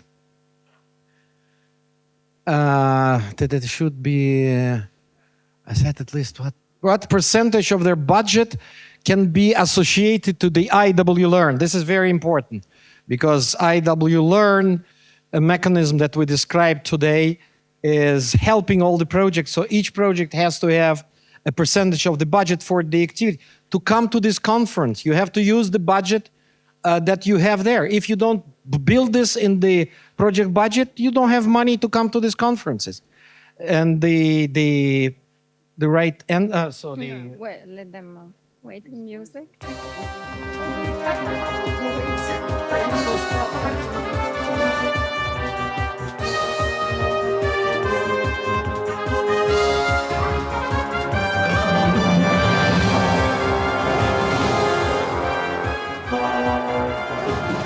Oh, yes, yeah. Well, I like this answer better. Why only 1% of the audience wants to put more money? Yes, the rules are this 1%. I was always arguing for 10%, but it's not possible. Next question, please. What does the PIR stands for? Project Implementation Report, Post-Incident Report, Project Initiation Request, or Project Improvisation Results?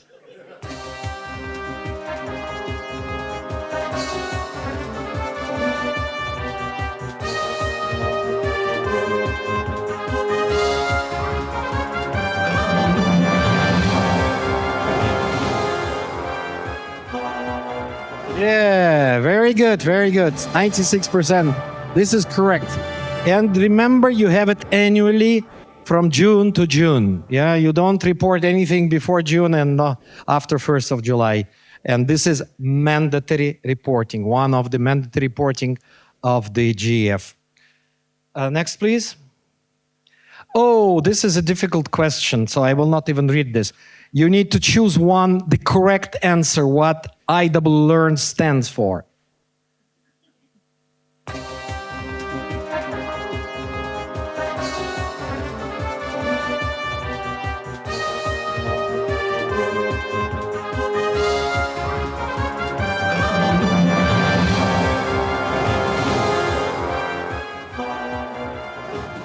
Yeah!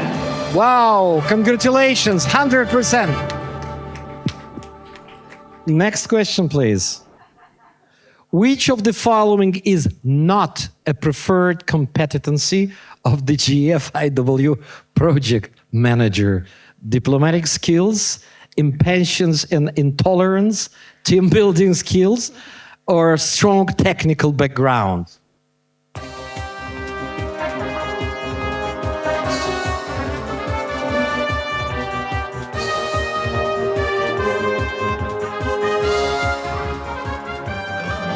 Yeah, very good, very good. Thank you very much. And I think our last question? No? No, two more, okay. Which of the following is not a component of effective GFIW project monitoring and evaluation? Project implementation review, preparation of the GF project identification form, midterm evaluation, monitoring and evaluation plan.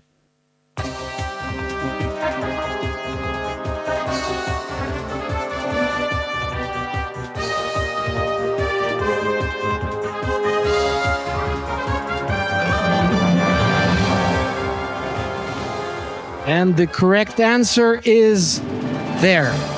Absolutely. The project identification form, or called PIF, is the concept that you are developing before to submit to the GF for approval. And based on this PIF, your project is developed. So it's not a part of the monitoring and evaluation network of GF.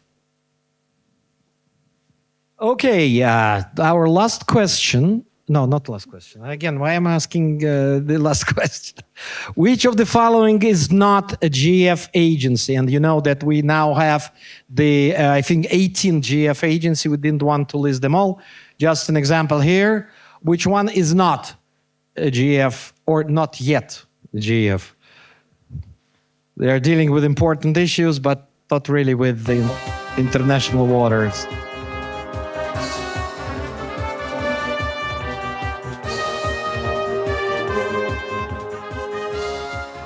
Oh, that's interesting.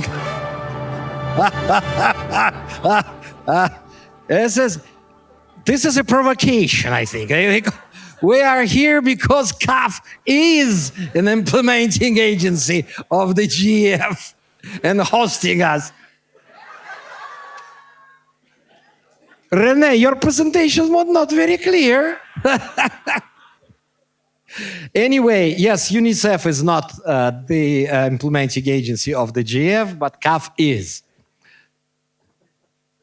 All project at the project completion, GFIW projects website should be archived within the IWC Learn web space, deleted, printed out for permanent storage in a file. Where we supposed to have a website?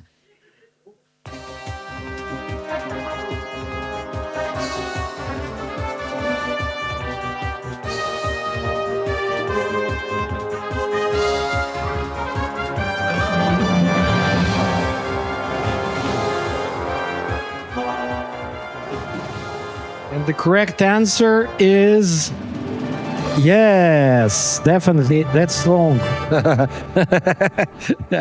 Yeah, so yes, the IWC Learn responsibility is also to store the copies of the or archives of the closed project website, and based on this, we are able to retrieve information and data from these closed projects, because sometimes the agencies, unfortunately, are not keeping archives from the projects, and because of the staff turnover and so on and so forth. So sometimes you come to one of the GF agency and ask, do you have files from this project? And the answer is, I didn't know that we had this project before. So IWC Learn is the repository for all the information. And finally, the last question is, which of the following is not a key aspect of gender mainstreaming in IW projects? Ahmed, you have no right to answer. Strong political commitment and will, allocation of sufficient resources, celebrating International Secretaries' Day, or identifying gaps in gender equality?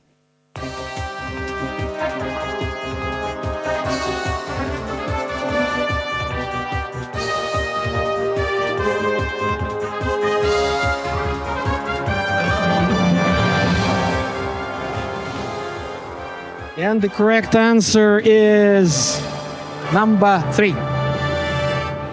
Thank you very much for your active participation. Applaud. Now, and now we have the winners.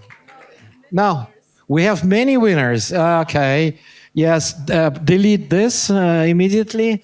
Anna Maria Nunes. Anna. Okay, so this which is highest score? I'm not sure. Number 1. Sofia Moreira. Please identify yourself. Which project do you represent? Ah, bravo. So today you win what? You win a twinning exercise or twinning support, the twinning between your project and one of the groundwater projects globally. So the IW Learn will help you to cover the travel of your staff to one of the projects. So applause.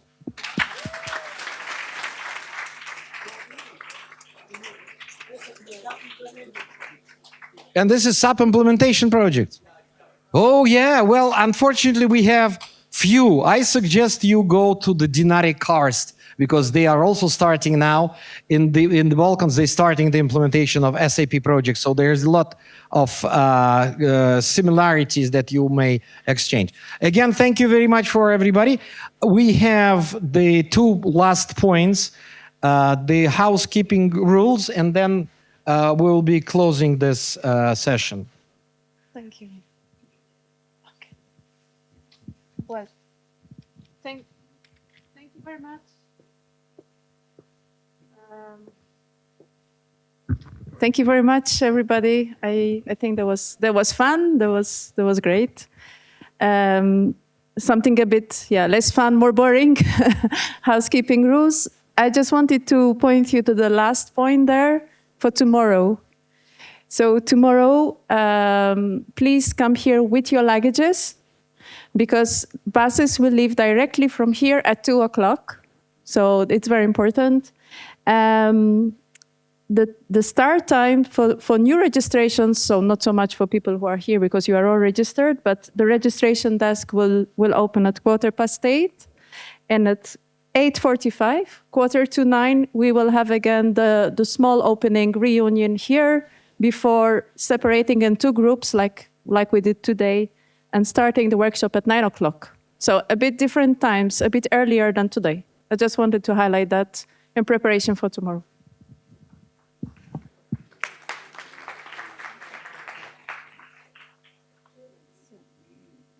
Okay, thank you very much. So don't forget to bring your bags. We will depart at 2 o'clock from here with the bags or without the bags.